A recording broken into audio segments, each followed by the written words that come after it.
Good morning. Opening ആഴ്സിന്റെ ഒരു പുതിയ session ആരംഭിക്കുകയാണ്. കൂടെയുള്ളത് ഞങ്ങളുടെ റിസർച്ച് ഹെഡ് സൂരജ് സാറാണ്. Good morning Suraj sir. Happy morning Jasmine. ഏതായാലും ഇന്നും നമുക്ക് ഒരുപാട് കാര്യങ്ങൾ സംസാരിക്കാനും ഡിസ്കസ് ചെയ്യാനും ടെക്നിക്കലി അറിയേണ്ടതും ഒക്കെ ഉണ്ട്. ആദ്യം തന്നെ നമുക്ക് ഒരു ഔട്ട്ലുക്ക് പരിശോധിക്കുകയാണെന്നുണ്ടെങ്കിൽ ഇസ്രായേൽ ഇറാൻ സംഘർഷം രൂക്ഷമാവുകയാണ്. അതിനെ ചുറ്റിപ്പറ്റി തന്നെയാണ് കൂടുതൽ വാർത്തകൾ വരുന്നത്. ആഗോള വിപണികൾ റിഫ്ലക്റ്റ് ചെയ്യുന്നത് ഈ ഒരു വാർത്തയോട് തന്നെയാണ്. ഇറാനും ഇസ്രായേലും തമ്മിൽ സംഘർഷം കനക്കുകയാണ്. വെടിനിർത്തൽ കരാറുകളൊക്കെ തന്നെ അസ്ഥാനത്തായിരിക്കുന്നു. അതോടൊപ്പം തന്നെ ക്രൂഡ് വിലയിലും ഈ ഒരു വലിയ മുന്നേറ്റം നമുക്ക് ഈ ഒരു യുദ്ധ സാഹചര്യത്തിൽ കാണാൻ സാധിക്കുന്നുണ്ട്. ഏറ്റവും പുതിയ അപ്ഡേറ്റ് വരുന്നതനുസരിച്ച് ഇരു രാജ്യങ്ങളിൽ നിന്നും ഇസ്രായേലിലും ഇറാനിൽ നിന്നും ഇന്ത്യക്കാരെ ഒഴിപ്പിക്കാനുള്ള നീക്കങ്ങൾ ആരംഭിച്ചിരിക്കുകയാണ്. ഇസ്രായേലിലെ ടെൽ അവീവിൽ നിന്ന് ജോർദൻ ഈജിപ്റ്റ് അതിർത്തി വഴി എത്തിക്കാനാണ് ശ്രമിക്കുന്നത്. അങ്ങനെ ഒരുപാട് കാര്യങ്ങൾ ഈ ഒരു യുദ്ധസമാന സാഹചര്യത്തിൽ അല്ലെങ്കിൽ യുദ്ധവുമായി ബന്ധപ്പെട്ട് നമുക്ക് പരിശോധിക്കേണ്ടതുണ്ട്. അതോടൊപ്പം തന്നെ അമേരിക്കൻ പ്രസിഡന്റ് ഡൊണാൾഡ് ട്രംപിന്റെ ഭാഗത്തു നിന്നുള്ള ഒരു അപ്ഡേറ്റ് അനുസരിച്ച് അദ്ദേഹത്തിന്റെ ഒരു അറിയിപ്പ് വന്നിരിക്കുന്നത് ഇറാനുമായി ആണവ കരാറിന് ഉടൻ സാധ്യതയെന്നാണ് അമേരിക്കൻ പ്രസിഡന്റ് ഡൊണാൾഡ് ട്രംപ് പറഞ്ഞിരിക്കുന്നത്. ഇറാനും ഇസ്രയേലും തമ്മിലുള്ള സംഘർഷത്തിൽ ഒരു നയതന്ത്ര പരിഹാരം ഉടൻ ഉണ്ടാകുമെന്നാണ് ട്രംപ് പറഞ്ഞിരിക്കുന്നത്. അങ്ങനെ ഒരുപാട് കാര്യങ്ങൾ ഉണ്ട് നമുക്ക് സംസാരിക്കാനായിട്ട്. ഏതായാലും ഈ ഒരു യുദ്ധം തന്നെയാണ് ആഗോള വിപണിയുടെയും മൊത്തം ഒരു ഔട്ട്ലുക്ക് നിയന്ത്രിക്കുന്നത് എന്ന് തന്നെ പറയും, അല്ലേ സാർ? ജാസ്മിൻ, ശരിക്കും പറഞ്ഞാലേ ഞാൻ ഇപ്പോൾ ഒരു 25-26 ഇയേഴ്സ് ഓഫ് ഫണ്ട് മാനേജ്മെൻറ്റ് ഞാൻ എപ്പോഴും ചെയ്തിട്ടുണ്ടല്ലോ. എങ്കിലും ഇപ്രാവശ്യത്തെ മാർക്കറ്റിനെ ഭയങ്കരമായിട്ട് ആശ്ചര്യപ്പെടുത്തുന്നു എന്നുള്ള കാര്യം വെച്ചാൽ നമ്മൾ ലുക്ക് തിങ്സ് അറൗണ്ട്. നമ്മളിവിടെ ശരിക്കും പറഞ്ഞാൽ എന്തൊക്കെ അൺസർട്ടണിറ്റീസ് ലോകത്തുണ്ടോ അതെല്ലാം പ്ലേ ഔട്ട് ചെയ്യാം. അതായത് ഇപ്പോൾ എത്രത്തോളം വാർസ്, ഇപ്പോൾ യുക്രൈൻ റഷ്യ വാർ ഒരു സ്ഥലത്ത്, ഇന്ത്യ പാകിസ്ഥാൻ കോൺഫ്ലിക്റ്റ് ജസ്റ്റ് ഒന്ന് ശമനം ചെയ്തു, എന്നാലും ആ ടെൻഷൻ തീർന്നിട്ടില്ല എന്ന് വേണം പറയാനായിട്ട്. മൂന്നാമത് ഈ പറയുന്ന പോലെ ഇസ്രായേൽ വേഴ്സസ് ഹമാസ് ഇഷ്യൂ ഉണ്ടായിരുന്നു. ഇപ്പോൾ ഇസ്രായേൽ വേഴ്സസ് ഇറാൻ. അതായത് വലുതും ചെറുതുമായി 59 യുദ്ധങ്ങൾ വേൾഡ് നടക്കുന്നുണ്ട് എന്നുള്ളതാണ് നമുക്ക് മനസ്സിലാവുന്നത്. That is on one side. Okay, ഇതൊരു എന്താ പറയുക ജിയോ പൊളിറ്റിക്കൽ ടെൻഷൻ്റെ കാര്യമാണ് ഞാൻ ഈ പറഞ്ഞു വെച്ചത്. രണ്ടാമത്, എത്രയോ രാജ്യങ്ങളായിട്ട് മേജർ ട്രേഡിംഗ് പാർട്ട്ണറായിട്ടുള്ള US ടാരിഫ് ഒരു ഇമ്പോസിഷൻ ഉണ്ട്. 2, 3 ഇന്ത്യൻ മാർക്കറ്റിൽ നോക്കുകയാണെങ്കിൽ എക്കണോമിക് ഫണ്ടമെന്റൽസ് ഒക്കെ നല്ലതാണെങ്കിലും ഇന്ത്യൻ മാർക്കറ്റ്സ് വളരെ ഓവർ വാല്യൂഡ് ആയിട്ടാണ് നിൽക്കുന്നത്. ഓക്കെ. 4, നമ്മൾ ഈ ബ്ലോക്ക് ഡീലിൽ കൂടെയും ബൾക്ക് ഡീലിൽ കൂടെയും എത്ര പ്രൊമോട്ടർ സെല്ലിംഗ് ആണ് നമ്മൾ കണ്ടത്, അല്ലേ? 1 ലക്ഷം കോടിയുടെ സെല്ലിംഗ് ഏതാണ്ട് പ്രൊമോട്ടർ സെല്ലിംഗിൽ ലാസ്റ്റ് 2 മാസം കൊണ്ട് കണ്ടു. എന്തൊക്കെ നെഗറ്റീവ് സംഭവിക്കാമോ അതൊക്കെ മാർക്കറ്റിൽ സംഭവിച്ചിട്ടും ശരിക്കും പറഞ്ഞാൽ ഇന്ത്യൻ മാർക്കറ്റ് അതിനനുസരിച്ച് ആ വന്ന നെഗറ്റീവ് ന്യൂസുകൾക്കനുസരിച്ച് വീണിട്ടില്ല എന്ന് വേണം പറയാനായിട്ട്. ഇത് ഭയങ്കര എന്താ പറയുക, എന്നെ ഭയങ്കരമായിട്ട് ആശ്ചര്യപ്പെടുത്തുന്ന ഒരു കാര്യമാണ്. കാര്യം നമ്മളെയൊക്കെ സംബന്ധിച്ച് ഇത്രയും നെഗറ്റീവ് ന്യൂസ് ഉണ്ടെങ്കിൽ തീർച്ചയായിട്ടും മാർക്കറ്റിന് കറക്റ്റ് ചെയ്യേണ്ട, അല്ലെങ്കിൽ ഒരു നല്ലൊരു നീജക് റിയാക്ഷൻ ഇപ്പോൾ ഉണ്ടെങ്കിൽ തന്നെ 2 ദിവസത്തേക്ക് 3 ദിവസത്തേക്ക് മാർക്കറ്റ് കറക്റ്റ് ചെയ്തിട്ട് പെട്ടെന്നൊരു ബൈയിങ് വരണു എന്നുള്ളത് മാർക്കറ്റിൽ ഭയങ്കരമായിട്ടൊരു അൺയൂഷ്വൽ ആയിട്ടുള്ള ഒരു ആക്ടിവിറ്റിയാണ്. ഒന്നില്ലെങ്കിൽ മാർക്കറ്റ് എന്താ പറയുക ടെമ്പററി നമ്മളെ ഫേക്ക് ചെയ്യണം, അല്ലെങ്കിൽ മാർക്കറ്റിന്റെ ടെക്സ്ചറേ മാറി. അതായത് പഴയ രീതിയിലുള്ള മാർക്കറ്റ് അല്ല, അതായത് നമ്മൾ കോവിഡിന്റെ കാലഘട്ടത്തിന് മുന്നേ കണ്ട ഒരു മാർക്കറ്റോ അല്ലെങ്കിൽ ഈവൻ കഴിഞ്ഞ കൊല്ലം കണ്ട പോലത്തെ മാർക്കറ്റ് പോലും അല്ല ഇപ്പോൾ ഉള്ളതെന്നുള്ളതാണ്. അപ്പോൾ ഈ അൽഗോരിതം ട്രേഡിങ്ങും അല്ലെങ്കിൽ മാർക്കറ്റിലെ ഒരുപാട് ടെക്നോളജിക്കൽ അഡ്വാൻസ്മെന്റ്സും ഒക്കെ ആണോ ഇതിനകത്ത് ഒരു കാരണമായി വരുന്നതെന്ന് അറിയില്ല. ബട്ട് എന്തൊക്കെ പറഞ്ഞാലും ശരി, എന്നെ സംബന്ധിച്ച് ഞാൻ വളരെ അസ്റ്റോണിഷ്ഡ് ആണ്, സർപ്രൈസ്ഡ് ആണ്. കാര്യം മാർക്കറ്റിന് ഇത്രയും നെഗറ്റീവ് ന്യൂസ് വന്നിട്ട്, അല്ല എന്തൊക്കെയാണ് നമ്മൾ മാർക്കറ്റിൽ സാധാരണ നമ്മൾ നെഗറ്റീവായിട്ട് പറയണത്? യുദ്ധം, അല്ലെങ്കിൽ ഓയിൽ പ്രൈസ് കയറുന്നു, അല്ലെ? പ്രൊമോട്ടേഴ്സ് സെല്ല് ചെയ്യുന്നു. ഈ വക അൺസർട്ടനിറ്റീസ് എല്ലാം മാർക്കറ്റിൽ നിൽക്കുമ്പോൾ മാർക്കറ്റ് ശരിക്കും പറഞ്ഞാൽ അത്ര രീതിയിൽ, അല്ലെ, എനിക്ക് തോന്നുന്നു 5% ഒക്കെ away from the all time high എന്നുള്ള രീതിയിലാണ് മാർക്കറ്റ് നിൽക്കുന്നതെന്ന് തോന്നുന്നു. അത് തന്നെ എന്നെ ആശ്ചര്യപ്പെടുത്തുന്ന ഒരു കാര്യം തന്നെയാണെന്നുള്ളത് ആദ്യത്തെ കാര്യം. രണ്ടാമത്, ജാസ്മിൻ പറഞ്ഞ പോലെ ഇറാൻ ഇസ്രായേൽ വാർ ശരിക്കും പറഞ്ഞാൽ ഇന്നലെ വൈകുന്നേരം നമ്മൾ ശരിക്കും ഞാനൊക്കെ വീട്ടിൽ ചെല്ലുമ്പോൾ ന്യൂസൊക്കെ കാണുമ്പോൾ ഞാൻ വിചാരിച്ചാൽ കാര്യങ്ങൾക്കൊരു ശമനം വരും. അതായത് ഇനിഷ്യലായിട്ട് ഇത് ഭയങ്കരമായിട്ട് പമ്പപ്പ് ചെയ്ത് വന്നെങ്കിലും തീർച്ചയായിട്ടും good wisdom will prevail and everything will subside എന്നുള്ള ഒരു രീതിയായിരുന്നു ഞാൻ വിചാരിച്ചത്.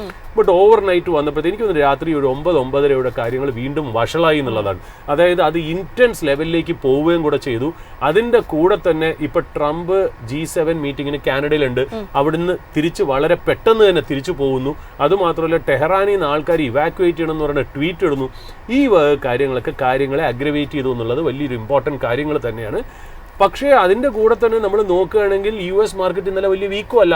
അതായത് ഓയിൽ അത് വേണ്ട രീതിയിൽ, അതായത് ഇവർ തമ്മിലുള്ള യുദ്ധത്തിൽ ഓയിൽ അസറ്റ്സിനെ ആരും തൊട്ടില്ല എന്നുള്ളൊരു കാരണത്താൽ ഓയിൽ വേണ്ട രീതിയിൽ കയറുന്നില്ല. കയറി ഒരു നീജർ റിയാക്ഷൻ സംഭവിച്ചു, പക്ഷെ വേണ്ട രീതിയിൽ ഓയിൽ ഒരു ത്രെട്ട് ആയിട്ടില്ല. അത് കാരണം US മാർക്കറ്റ് ഇന്നലെ ഒരു മൈൽഡ്ലി പോസിറ്റീവ് ലെവലിലും അത്രയ്ക്ക് മാത്രം ഒരു നെഗറ്റീവിസം മാർക്കറ്റുകളെ ഗ്ലോബലി ഒന്നും അഫക്റ്റ് ചെയ്തിട്ടില്ല എന്നുള്ളത് വളരെ ഇമ്പോർട്ടൻ്റ് ആയിട്ടുള്ളൊരു കാര്യമാണ്. ബട്ട് ഈവൻ ദെൻ ഈ ടെൻഷൻ്റെ കാര്യത്തിൽ ഒരു ശമനം വന്നില്ല എന്നുള്ളതാണ്. ടെഹ്റാൻ ഇവാക്യുവേറ്റ് ചെയ്യാനായിട്ട് ട്രംപ് പറയുകയും ചെയ്തു. അതിനകത്ത് ഇപ്പോൾ ഒരു റിസ്ക് മാർക്കറ്റിൽ കിടക്കണമെന്ന് വെച്ചാൽ ഈ ഒരു യുദ്ധത്തിൽ US-ന്റെ പാർട്ടിസിപ്പേഷനാണ് ഇനി നമ്മൾ നോക്കേണ്ട കാര്യം. കാര്യം ഇപ്പോൾ US-നെ സംബന്ധിച്ചിടത്തോളം US പലപ്പോഴായിട്ട് വാർണിംഗ് ഇറാനിന് കൊടുത്തിട്ടുണ്ട്. അതായത് ഞങ്ങളുടെ അസറ്റ്സ് തൊട്ട് കഴിഞ്ഞാൽ ഞങ്ങൾ വെറുതെ ഇരിക്കില്ല എന്നുള്ളൊരു മെസ്സേജാണ് ഇറാനിന് US കൊടുത്തത്. എന്നാൽ ഇറാൻ പറയുന്നത് എന്താ, US ആണ് ഇതിൻ്റെ പുറകിൽ എന്നുള്ളത്. അപ്പോൾ ആ ഒരു ടെൻഷൻ ഭയങ്കരമായിട്ട് നിലനിൽക്കുന്നു എന്നുള്ളതാണ്. ഇപ്പം തന്നെ US നിമിറ്റ്സ് എന്ന് പറയുന്ന ഒരു എയർക്രാഫ്റ്റ്, അവരുടെ നേവിയുടെ US-ന്റെ വളരെ ഓൾഡസ്റ്റ് ആയിട്ടുള്ള ഒരു ഷിപ്പാണ്, നേവൽ എയർക്രാഫ്റ്റ് കാരിയറാണ് US നിമിറ്റ്സ്. അതിനെ അവർ സൗത്ത് ചൈന സീയിലായിരുന്നു അത് പാർക്ക് ചെയ്തിരുന്ന. കാര്യം കൂടുതൽ ചൈനയായിട്ടുള്ള ടെൻഷൻസ് ഡീൽ ചെയ്യാനാണ്. അവിടുന്ന് അതിനെ ശരിക്കും പറഞ്ഞാൽ ഇപ്പോൾ മിഡിൽ ഈസ്റ്റിലേക്ക് അതിനെ പറഞ്ഞയച്ചു എന്നുള്ളതാണ്. അങ്ങോട്ടേക്ക് അത് പൊക്കോണ്ടിരിക്കുകയാണെന്നുള്ള അവിടെ എത്തി എന്നാണ് നമുക്ക് മനസ്സിലാവുന്നത്. And that ship fleet will join US Carl Vinson എന്ന് പറയുന്ന അനദർ US എയർക്രാഫ്റ്റ് അവിടെ മിഡിൽ ഈസ്റ്റിൽ ഓൾറെഡി ആങ്കർ ചെയ്ത് കിടക്കുകയാണെന്നുള്ള. ഇപ്പൊ 2 എയർക്രാഫ്റ്റ് കാരിയേഴ്സ് മിഡിൽ ഈസ്റ്റിന്റെ ഭാഗത്ത് കിടക്കുന്നുണ്ട്. ഇത് കൂടാതെ ഏതാണ്ട് 31 എയർഫോഴ്സ് ഫ്യൂവലിംഗ് ടാങ്കേഴ്സും അങ്ങോട്ടേക്ക് മൂവ് ചെയ്തിട്ടുണ്ട്. അത് മാത്രമല്ല പല രീതിയിലുള്ള US-ന്റെ മിലിറ്ററി അസറ്റ്സിനെ പല സ്ഥലത്തു നിന്നും ആക്ടിവേറ്റ് ചെയ്തിട്ടുണ്ട്. ആക്ടിവേറ്റ് ചെയ്തത് they are keeping it ready, അതായത് എപ്പോൾ വേണമെങ്കിലും യൂസ് ചെയ്യാനെന്നുള്ള രീതിയിലാണ്. And US continues to support Israel എന്നുള്ളതാണ്. ഇതുവരെ ഇസ്രായേലിനെ സപ്പോർട്ട് ചെയ്തിട്ടില്ല എന്നാണ് ഒഫീഷ്യലി നമുക്ക് കിട്ടിയ വാദം, അല്ലെങ്കിൽ ഇതിനകത്തേക്ക് ഇടപെട്ടിട്ടില്ല എന്നുള്ളതാണ്. ബട്ട് ഇത് എപ്പോൾ ഇടപെടും എന്നുള്ള കാര്യത്തിൽ ഇപ്പോഴും ഡൗട്ടായിട്ട് നിൽക്കുകയാണ്. ഇത് തന്നെയാണ് മാർക്കറ്റ് ഈ പറയുന്ന പോലെ വറി ചെയ്യുന്ന ഒരു കാര്യം. പക്ഷെ അതൊന്നും മാർക്കറ്റിൻ്റെ ഇൻഡിസസിൽ US-ലും കണ്ടില്ല, ഇന്ത്യൻ മാർക്കറ്റിലും വേണ്ട രീതിയിൽ കണ്ടില്ല എന്ന് പറഞ്ഞു വെക്കേണ്ട ആവശ്യമുണ്ട്.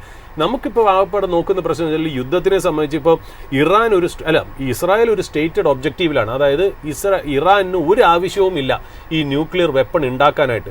അവർ NPT ട്രീറ്റി സൈൻ ചെയ്തത് കാരണം അവർക്ക് സിവിലിയൻ യൂസിന് ചെയ്യാം, പക്ഷെ അവർ എൻറിച്ച്മെന്റ് ഒക്കെ ഏതാണ്ട് വെപ്പണൈസേഷനിലേക്ക് പോണു എന്നുള്ളതാണ്.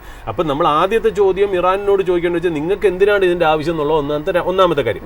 രണ്ടാമത് അത് ഞങ്ങളുടെ എക്സിസ്റ്റൻസിനെ ത്രെട്ട് ചെയ്യും എന്നാണ് ഇസ്രായേൽ പറയുന്നത്. അതായത് എപ്പോൾ വേണമെങ്കിലും അവർക്കൊരു ന്യൂക്ലിയർ ആർസനയിൽ ഞങ്ങളുടെ മുകളിലിട്ട് പ്രയോഗിക്കാനായിട്ട് അവരെപ്പോൾ വേണമെങ്കിലും ചെയ്തേക്കാം. അങ്ങനത്തെ ഒരു റോക്ക് നേഷനാണ് ഇറാൻ. അതുകൊണ്ട് ഞങ്ങൾ ശരിക്കും പറഞ്ഞാൽ അൺസെറ്റിൽഡ് ആണ്. ഞങ്ങളുടെ ഇൻസെക്യൂരിറ്റി കാരണം ഞങ്ങൾ അവരുടെ അസറ്റ്സ്, അതായത് ന്യൂക്ലിയർ അസറ്റ്സ് എവിടെയാണോ യുറേനിയം എൻറിച്ച്മെന്റ് ഒക്കെ നടക്കുന്നത് അതിനെ ഞങ്ങൾ അറ്റാക്ക് ചെയ്യുന്നു എന്ന് പറഞ്ഞാണ് ഈ യുദ്ധം തുടങ്ങുന്നത്. എവിടെ വെച്ച് ഇസ്രായേൽ നിർത്തും? അതായത് ഇപ്പൊ അസറ്റ്സ് നശിപ്പിച്ചു എന്നുണ്ടെങ്കിൽ അവരവിടെ നിർത്തണമല്ലോ. ഇപ്പൊ അതിൽ നിന്നൊക്കെ വിട്ടുമാറി ഏതാണ്ട് 2 കൺട്രിയും തമ്മിലുള്ള ഒരു ഫുൾ ഫ്ലഡ്ജ്ഡ് വാറിലേക്ക് നമ്മൾ പോയി. ഇപ്പൊ നമ്മളെ തന്നെ സംബന്ധിച്ച് ഇപ്പൊ ഇന്ത്യയൊക്കെ അതിൽ അപ്രീഷിയേറ്റ് ചെയ്യേണ്ട ഒരു കാര്യമാണ്. കാര്യം ഇന്ത്യയെ സംബന്ധിച്ച് ഒരു ത്രെട്ട് വന്നു, പാകിസ്ഥാനിൽ നിന്നൊരു ത്രെട്ട് വന്നു. അവിടെ അവർക്ക് പാകിസ്ഥാനിനകത്ത് തന്നെ even Karachi to POK Pakistan occupied കാശ്മീരിലൊക്കെ ടെററിസ്റ്റ് ഹൈഡ് ഔട്ട്സ് ഉണ്ട് എന്ന് മനസ്സിലാക്കി ഇന്ത്യ ടാർഗറ്റഡ് ആയിട്ടുള്ള അറ്റാക്ക് ചെയ്തു, നമ്മൾ നിർത്തി എന്നുള്ള. Then we went to the wait and watch mode എന്നുള്ള. ഇവിടെ നിൽക്കുന്നില്ല എന്നുള്ളതാണ്. ഇസ്രായേൽ എവിടെ വെച്ച് ഇതിനെ സ്റ്റോപ്പ് ചെയ്യും? ഇപ്പൊ ഇസ്രായേൽ പറയുകയാണ് ഞങ്ങൾ അവരുടെ അസറ്റ്സ് ഒക്കെ തീർത്തുന്നുണ്ടെങ്കിൽ ദിറ്റ് ഷുഡ് ഡെഫിനറ്റ്ലി എൻഡ് അല്ലേ. അതും വരുന്നില്ല. എന്നാൽ ഇറാനൊട്ട് വെറുതെ ഇരിക്കുന്നില്ല എന്നുള്ളതാണ് നമുക്കിപ്പോൾ വളരെ അൺസർട്ടൺ ആയിട്ടുള്ള കാര്യം. നമുക്കിതിനെക്കുറിച്ച് ഒന്നും പറയാനില്ല. നമുക്ക് പൊളിറ്റിക്കലി ഇസ്രായേലിന്റെ സൈഡിൽ നിൽക്കുന്നില്ല, ഇറാന്റെ സൈഡിൽ നിൽക്കുന്നില്ല. നമ്മളെ സംബന്ധിച്ച് ഇൻവെസ്റ്ററിന്റെ സൈഡിൽ നിൽക്കാൻ മാത്രമേ നമുക്ക് പറ്റുള്ളൂ എന്നുള്ളതാണ്. ഇപ്പം നമ്മൾ ഇന്ത്യൻ മാർക്കറ്റിലേക്ക് വരികയാണ്. ഇന്ത്യൻ മാർക്കറ്റിൽ ഒരു അപ്വേർഡ് റെസിസ്റ്റൻസ് ഇപ്പം നമ്മൾ നോക്കുകയാണെങ്കിൽ 24,968 25,062 വളരെ ഇമ്പോർട്ടൻറ്റ് ലെവലാണ്. വളരെ ഇമ്പോർട്ടൻ്റ് ആയിട്ടുള്ള റെസിസ്റ്റൻസ് ലെവലാണ്. അത് ബ്രേക്ക് ചെയ്താൽ നമുക്കൊരു മീനിങ് ഫുൾ ആയിട്ടുള്ള ഒരു ഡയറക്ഷൻ മാർക്കറ്റിൽ കിട്ടുന്നതാണ്. എന്നാൽ ഡൗൺ സൈഡിലേക്ക് നമ്മൾ സപ്പോർട്ട് നോക്കുമ്പോൾ 24,832 24,500 ഇതാണ് നമുക്ക് ഇമ്പോർട്ടൻ്റ് ആയിട്ടുള്ള ലെവൽ. ഇത് ബ്രേക്ക് ചെയ്യണമെങ്കിൽ നമുക്ക് മാർക്കറ്റിനെ കുറിച്ചുള്ള ട്രെൻഡ് മാറേണ്ടിയിരിക്കുന്നു എന്നുള്ളതാണ്. സോ ഫാർ മാർക്കറ്റ് വളരെ ഡിസിപ്ലിൻഡ് ആയിട്ട് പെരുമാറിയത്, അതായത് ഒരു അച്ചടക്കമുള്ള ഒരു കുട്ടിയെ പോലെയാണ് മാർക്കറ്റ് പെരുമാറിയിരിക്കുന്നത്. അതായത് വേണ്ട രീതിയിലുള്ള ഒരു ഫ്ലംബോയൻസോ അല്ലെങ്കിൽ ഒരു മേവറിക് ആറ്റിറ്റ്യൂഡ് ഒന്നും മാർക്കറ്റ് കാണിച്ചില്ല. ഇപ്പോഴും മാർക്കറ്റിന്റെ ടെക്സ്ചർ എന്ന് പറയുന്നത് ബൈ ഓൺ ഡിപ്സ് ആയിട്ട് തന്നെ നിലനിൽക്കും. എപ്പോഴൊക്കെ ഒരു മേജർ സപ്പോർട്ടിന്റെ അവിടെ വരുന്നോ അവിടെ വെച്ച് മാർക്കറ്റ് റീട്രേസ് ചെയ്യുന്നതായിട്ടാണ് നമ്മൾ കാണുന്നത് എന്നുള്ളത്. But only risk is basically നമ്മളിപ്പോൾ നോക്കേണ്ടത് മാർക്കറ്റിന്റെ ഓയിലിന്റെ മൂവ്മെന്റ് ആണ്. അത് നമ്മൾ 2 ദിവസമായി സ്ട്രൈറ്റ് ഓഫ് ഹോർമോസിന്റെ ഇഷ്യൂ പറഞ്ഞു വെച്ചേക്കുന്നു. ഞാൻ വ്യക്തിപരമായിട്ട് എനിക്ക് തോന്നുന്നത് വെച്ചാൽ ഈ സ്ട്രൈറ്റ് ഓഫ് ഹോർമോസിന്റെ കാര്യത്തിൽ സാധാരണ ഒന്നും ചെയ്യാൻ ചാൻസ് ഇല്ല ഇറാൻ എന്നാണ്. കാര്യം നമ്മൾ പറഞ്ഞാൽ ഒരുപാട് അറബ് കൺട്രീസ് യൂസ് ചെയ്യുന്ന ഒരു വാട്ടർ ചാനലാണ്. അവരെ ഷിപ്സ് ഒക്കെ അതുവഴി പോവാണ്. നമ്മൾ പറഞ്ഞു $17 മില്യൺ barrels a day. അതായത് ടോട്ടൽ വേൾഡിന്റെ 20 തൊട്ട് 30% വരെയുള്ള ഓയിൽ അതുവഴി മൂവ് ചെയ്യുന്നു. ചൈനയിലേക്കും ഏഷ്യയിലേക്കുള്ള സപ്ലൈ അതുവഴിയാണ് പോണേ. അതുമല്ല അതിനകത്ത് മേജർ അറബ് കൺട്രീസ് അതിനകത്ത് ഇൻവോൾവ് ആണെന്നുള്ളതാണ്. അതായത് സൗദി അറേബ്യ, UAE, കുവൈറ്റ്, ഇവരൊക്കെ വലിയ ഓയിൽ പ്രൊഡ്യൂസിങ് നേഷൻസ് ആണ്. അതുകൂടാതെ ഇറാൻ, ഇറാഖ്, അതേപോലെ ഖത്തറിന്റെ ഗ്യാസ്, ഇതൊക്കെയാണ് അതുവഴി പോകുന്നത്. അപ്പോൾ അവിടെ എവിടെയെങ്കിലും വെച്ചിട്ട് ഇറാൻ അവരുടെ അസറ്റ്സ്, അതായത് മിലിറ്ററി അസറ്റ്സ് ഉപയോഗിച്ച് ഈ സ്ട്രെയിറ്റ് ഓഫ് ഹോർമൂസിന് എന്തെങ്കിലും കുഴപ്പം പറ്റുകയാണെങ്കിൽ ഭയങ്കരമായിട്ട് ഓയിൽ പ്രൈസസ് കയറിയും അത് ഈ അറബ് കൺട്രീസും അത് നന്നായിട്ട് എടുക്കില്ല. പൊതുവെ ഇറാൻ ഇപ്പൊ നോക്കുന്നത് അറബ് കൺട്രീസിന്റെ സപ്പോർട്ട് കിട്ടാൻ വേണ്ടിയിട്ടാണ്. അപ്പൊ ഇങ്ങനത്തെ ഒരു ആക്ഷൻ വരുമ്പോൾ അറബ് കൺട്രീസ് എന്ന് മാത്രമല്ല ഓയിൽ ഭയങ്കരമായിട്ട് കയറുകയാണെങ്കിൽ കംപ്ലീറ്റ് ഗ്ലോബൽ എക്കണോമീസ് അല്ലെങ്കിൽ ഗ്ലോബൽ കൺട്രീസ് കംപ്ലീറ്റ് ഇറാനെതിരെ ആവാനുള്ള ചാൻസസ് വളരെ ഹൈ ആണ്. അതുകൊണ്ട് ഇറാൻ ഒരു കൺസെൻസസിന് വേണ്ടിയിട്ട് ഇറാൻ ചെയ്യാൻ സാധ്യതയില്ല എന്ന് വേണം മനസ്സിലാക്കാനായിട്ട്. പിന്നെ രണ്ട് നല്ല കാര്യം ഇന്നലെ മാർക്കറ്റിൽ ഓവർനൈറ്റിൽ നമ്മൾ US മാർക്കറ്റിൽ നോക്കുമ്പോഴേ ഒന്നെന്ന് പറയുന്നത് US-ന്റെ വോളറ്റിലിറ്റി ഇൻഡെക്സ് ഒന്ന് നല്ലോണം വെച്ചാൽ 8% കൂൾ ഓഫ് ചെയ്തു എന്നാണ്. അപ്പം മാർക്കറ്റിൽ അധികം എന്താ പറയുക ഒരു വോളറ്റിലിറ്റി ഉണ്ടാവാൻ ചാൻസ് ഇല്ല എന്നുള്ളൊരു ഇൻഡിക്കേറ്റർ മാത്രം. ഇതെപ്പോൾ വേണമെങ്കിലും മാറാട്ടോ. നമ്മൾ പറയുന്നത് ഇന്നലത്തെ ഓവർനൈറ്റ് കിട്ടുന്ന ഒരു ഹാൻഡ് ഓവർ വെച്ച് നോക്കുമ്പോൾ നമുക്ക് മാർക്കറ്റിൽ അങ്ങനെ ഒരു എന്താ പറയുക ഒരു സന്തോഷം തരുന്ന അല്ലെങ്കിൽ ഒരു ആശ്വാസം തരുന്ന ഒരു ഫിഗറാണ് ഈ വിക്സ് ഒന്ന് കൂൾ ഓഫ് ചെയ്യുക എന്ന് പറയുന്നത് US മാർക്കറ്റിൽ. രണ്ടാമത് ഇന്നലെ നാസ്ഡാക്ക് ഹയർ ആയിട്ടൊന്ന് ക്ലോസ് ചെയ്തു എന്നുള്ള. അതായത് നാസ്ഡാക്ക് എനിക്കൊരു 1.5% അപ്പാണെന്നുള്ള. അപ്പോൾ ഈ നാസ്ഡാക്ക് 1.5% അപ്പായതിൻ്റെ കാരണങ്ങൾ ഞാനൊന്ന് നോക്കിയപ്പോൾ ഒന്ന് അതിനകത്ത് അവർ പറയുന്നത് വെച്ചാൽ OpenAI $200 million ഒരു ഡിഫൻസ് കോൺട്രാക്ട് US-ൽ അവർ വിൻ ചെയ്തിട്ടുണ്ട് US ഗവൺമെന്റിന്റെ. അപ്പൊ അത് കാരണം ആ പറഞ്ഞ പോലെ ഈ OpenAI സംബന്ധിച്ചും ഈ ചിപ്പ് ആൻഡ് സെമി കണ്ടക്ടർ കമ്പനീസും ഒക്കെ കയറിയത് കാരണം നാസ്ഡാക്ക് പോസിറ്റീവായിട്ടാണ് ഇന്നലെ ക്ലോസ് ചെയ്തത്. രണ്ടാമത് മീറ്റ ഇപ്പൊ പറയുന്നത് വെച്ചാൽ വാട്സപ്പിലേക്ക് അവർ അഡ്വർടൈസ്മെന്റ് കൊണ്ടുവരാൻ പോകുന്നു എന്നുള്ളത്. നിങ്ങളുടെ സ്റ്റേറ്റസ് ഒക്കെ ഉണ്ടായിരുന്നതിൻ്റെ അവിടെ ഒരു അഡ്വർടൈസ്മെന്റ് കൊണ്ടുവരാൻ പോകുന്നു എന്നുള്ളത് വാട്സപ്പിനെ സംബന്ധിച്ച് ഭയങ്കരമായിട്ട് ഒരു മോണറ്റൈസേഷൻ ആക്ടിവിറ്റി. അപ്പോൾ അതിനെ സംബന്ധിച്ചുള്ള സ്റ്റോക്സുകളും നാസ്ഡാക്കിൽ കയറിയിട്ടുണ്ടെന്നുള്ളതാണ്. അപ്പോൾ അതുകൊണ്ട് IT ഇൻഡെക്സ് ഇന്ത്യയിൽ എങ്ങനെയാണ് പെർഫോം ചെയ്യണമെന്ന് നോക്കണം. അല്ലെങ്കിലും ജാസ്മിൻ രണ്ട് ഇൻഡെക്സുകൾ നമ്മൾ വളരെ സൂക്ഷിച്ച് നോക്കേണ്ട കാര്യമുണ്ട്. അതായത് ഇപ്പോൾ ഓയിൽ കയറിയല്ലോ, ഈ ഓയിൽ കയറുകയാണെങ്കിൽ ബെനിഫിറ്റ് ചെയ്യാവുന്ന സ്റ്റോക്സ് ഇന്ത്യയിലുണ്ട്. ഒന്നെന്ന് പറഞ്ഞാൽ ഓയിലിന്റെ അപ്സ്ട്രീം കമ്പനീസ് അല്ലേ, ഈ റിഗ് ചെയ്തെടുക്കുന്ന ഓയിൽ കമ്പനീസിന് അത് ബെനിഫിഷ്യൽ ആയിട്ട് വരും. അത് ബേസിക്കലി ഇത് നോ ബ്രെയിനർ എന്ന് പറയുന്നത് ONGC, രണ്ടാമത് ഓയിൽ ഇന്ത്യ, പിന്നെ ഒരു പരിധി വരെ റിലയൻസും അത് റിഫൈനിങ് ചെയ്ത് കൊണ്ടുപോകുന്നുണ്ട്. റിലയൻസിനും ഇത് ബെനിഫിറ്റ് ആണെന്നുള്ളതാണ് നമുക്ക് ശരിക്കും പറഞ്ഞാൽ ഓയിൽ കയറുന്നുണ്ട്. ഓയിൽ കയറുന്നത് കാരണം നെഗറ്റീവ് ആവുന്നതുകൊണ്ട് ഓയിൽ മാർക്കറ്റിംഗ് കമ്പനീസ് ആയ HPCL, BPCL, ഈ പറയുന്ന പോലെ oil retailing companies, tyre companies, paint companies, അതായത് ഓയിൽ, പിന്നെ ഈ പ്ലാസ്റ്റിക് കമ്പനി, പ്ലാസ്റ്റിക് ഒക്കെ മാനുഫാക്ചറിംഗ് ഒക്കെ വരുന്നില്ല. അതായത് ഓയിൽ ഇൻപുട്ട്, ക്രൂഡ് ഇൻപുട്ട് ആയിട്ട് വരുന്ന എല്ലാ ഇൻഡസ്ട്രിക്കും അത് നെഗറ്റീവ് ആണെന്നുള്ളതാണ് ഓയിൽ കയറി കഴിഞ്ഞാലുള്ള കുഴപ്പം. ഈ IT കമ്പനീസും ഈ ഓയിൽ കമ്പനീസ്, ഓയിൽ അപ്സ്ട്രീം കമ്പനീസിന്റെ കാര്യം നമ്മൾ പറഞ്ഞു. അതുകൂടാതെ IT കമ്പനീസിന്റെ കാര്യവും ഒന്ന് നോക്കേണ്ടായിരിക്കുന്നു. കാര്യം വെച്ചാൽ IT ഇൻഡെക്സ് നമ്മുടെ 52 വീക്ക് ഹൈ അവർ തന്നെ ക്രിയേറ്റ് ചെയ്ത 52 വീക്ക് ഹൈയുടെ അവിടുന്ന് 15% താഴെയാണ് നിൽക്കണം. ഇനി ഇവിടുന്ന് 15% കയറുമ്പോഴേ 52 വീക്ക് ഹൈയിലേക്ക് എത്തുള്ളൂ. ബട്ട് നിങ്ങൾ അതേ സമയം നിങ്ങൾ ബാങ്ക് ഇൻഡെക്സ് നോക്കുകയാണെങ്കിൽ just 1.9% away from 52 week high. അതായത് 52 വീക്ക് ഹൈ എത്താൻ വെറും 2% താഴെയുള്ളൂ എന്നുള്ള. നിഫ്റ്റി ആണെങ്കിൽ 52 വീക്ക് ഹൈ എത്താനായിട്ട് ഇനി 5% കൂടെ ഉള്ളൂ. അതായത് നിഫ്റ്റിയും ബാങ്ക് നിഫ്റ്റിയൊക്കെ ഏതാണ്ട് 2 തൊട്ട് 5% away from the 52 week high.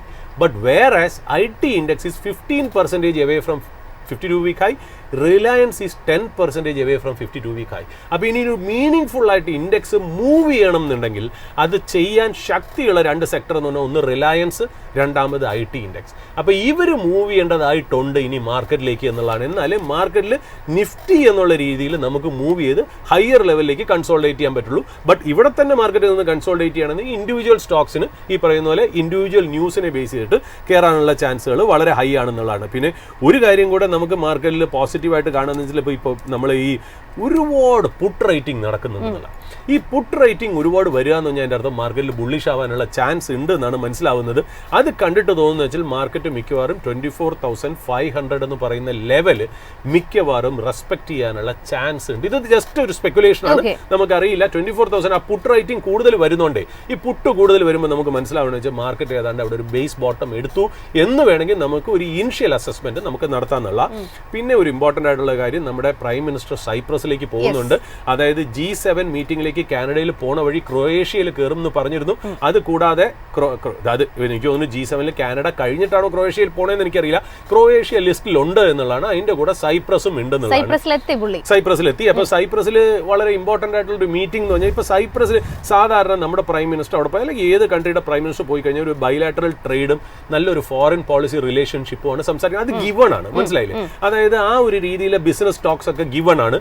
അതിൽ മനസ്സിലായെന്ന് വെച്ചാൽ വളരെ ഇമ്പോർട്ടന്റ് ആയിട്ടുള്ള ന്യൂസുകൾ നമ്മൾ പറയുകയാണെങ്കിൽ, ഗിഫ്റ്റ് സിറ്റിയും സൈപ്രസ് സ്റ്റോക്ക് എക്സ്ചേഞ്ചുമായിട്ടുള്ള ഒരു കോഓപ്പറേഷൻ ആലോചിക്കുന്നുണ്ട്.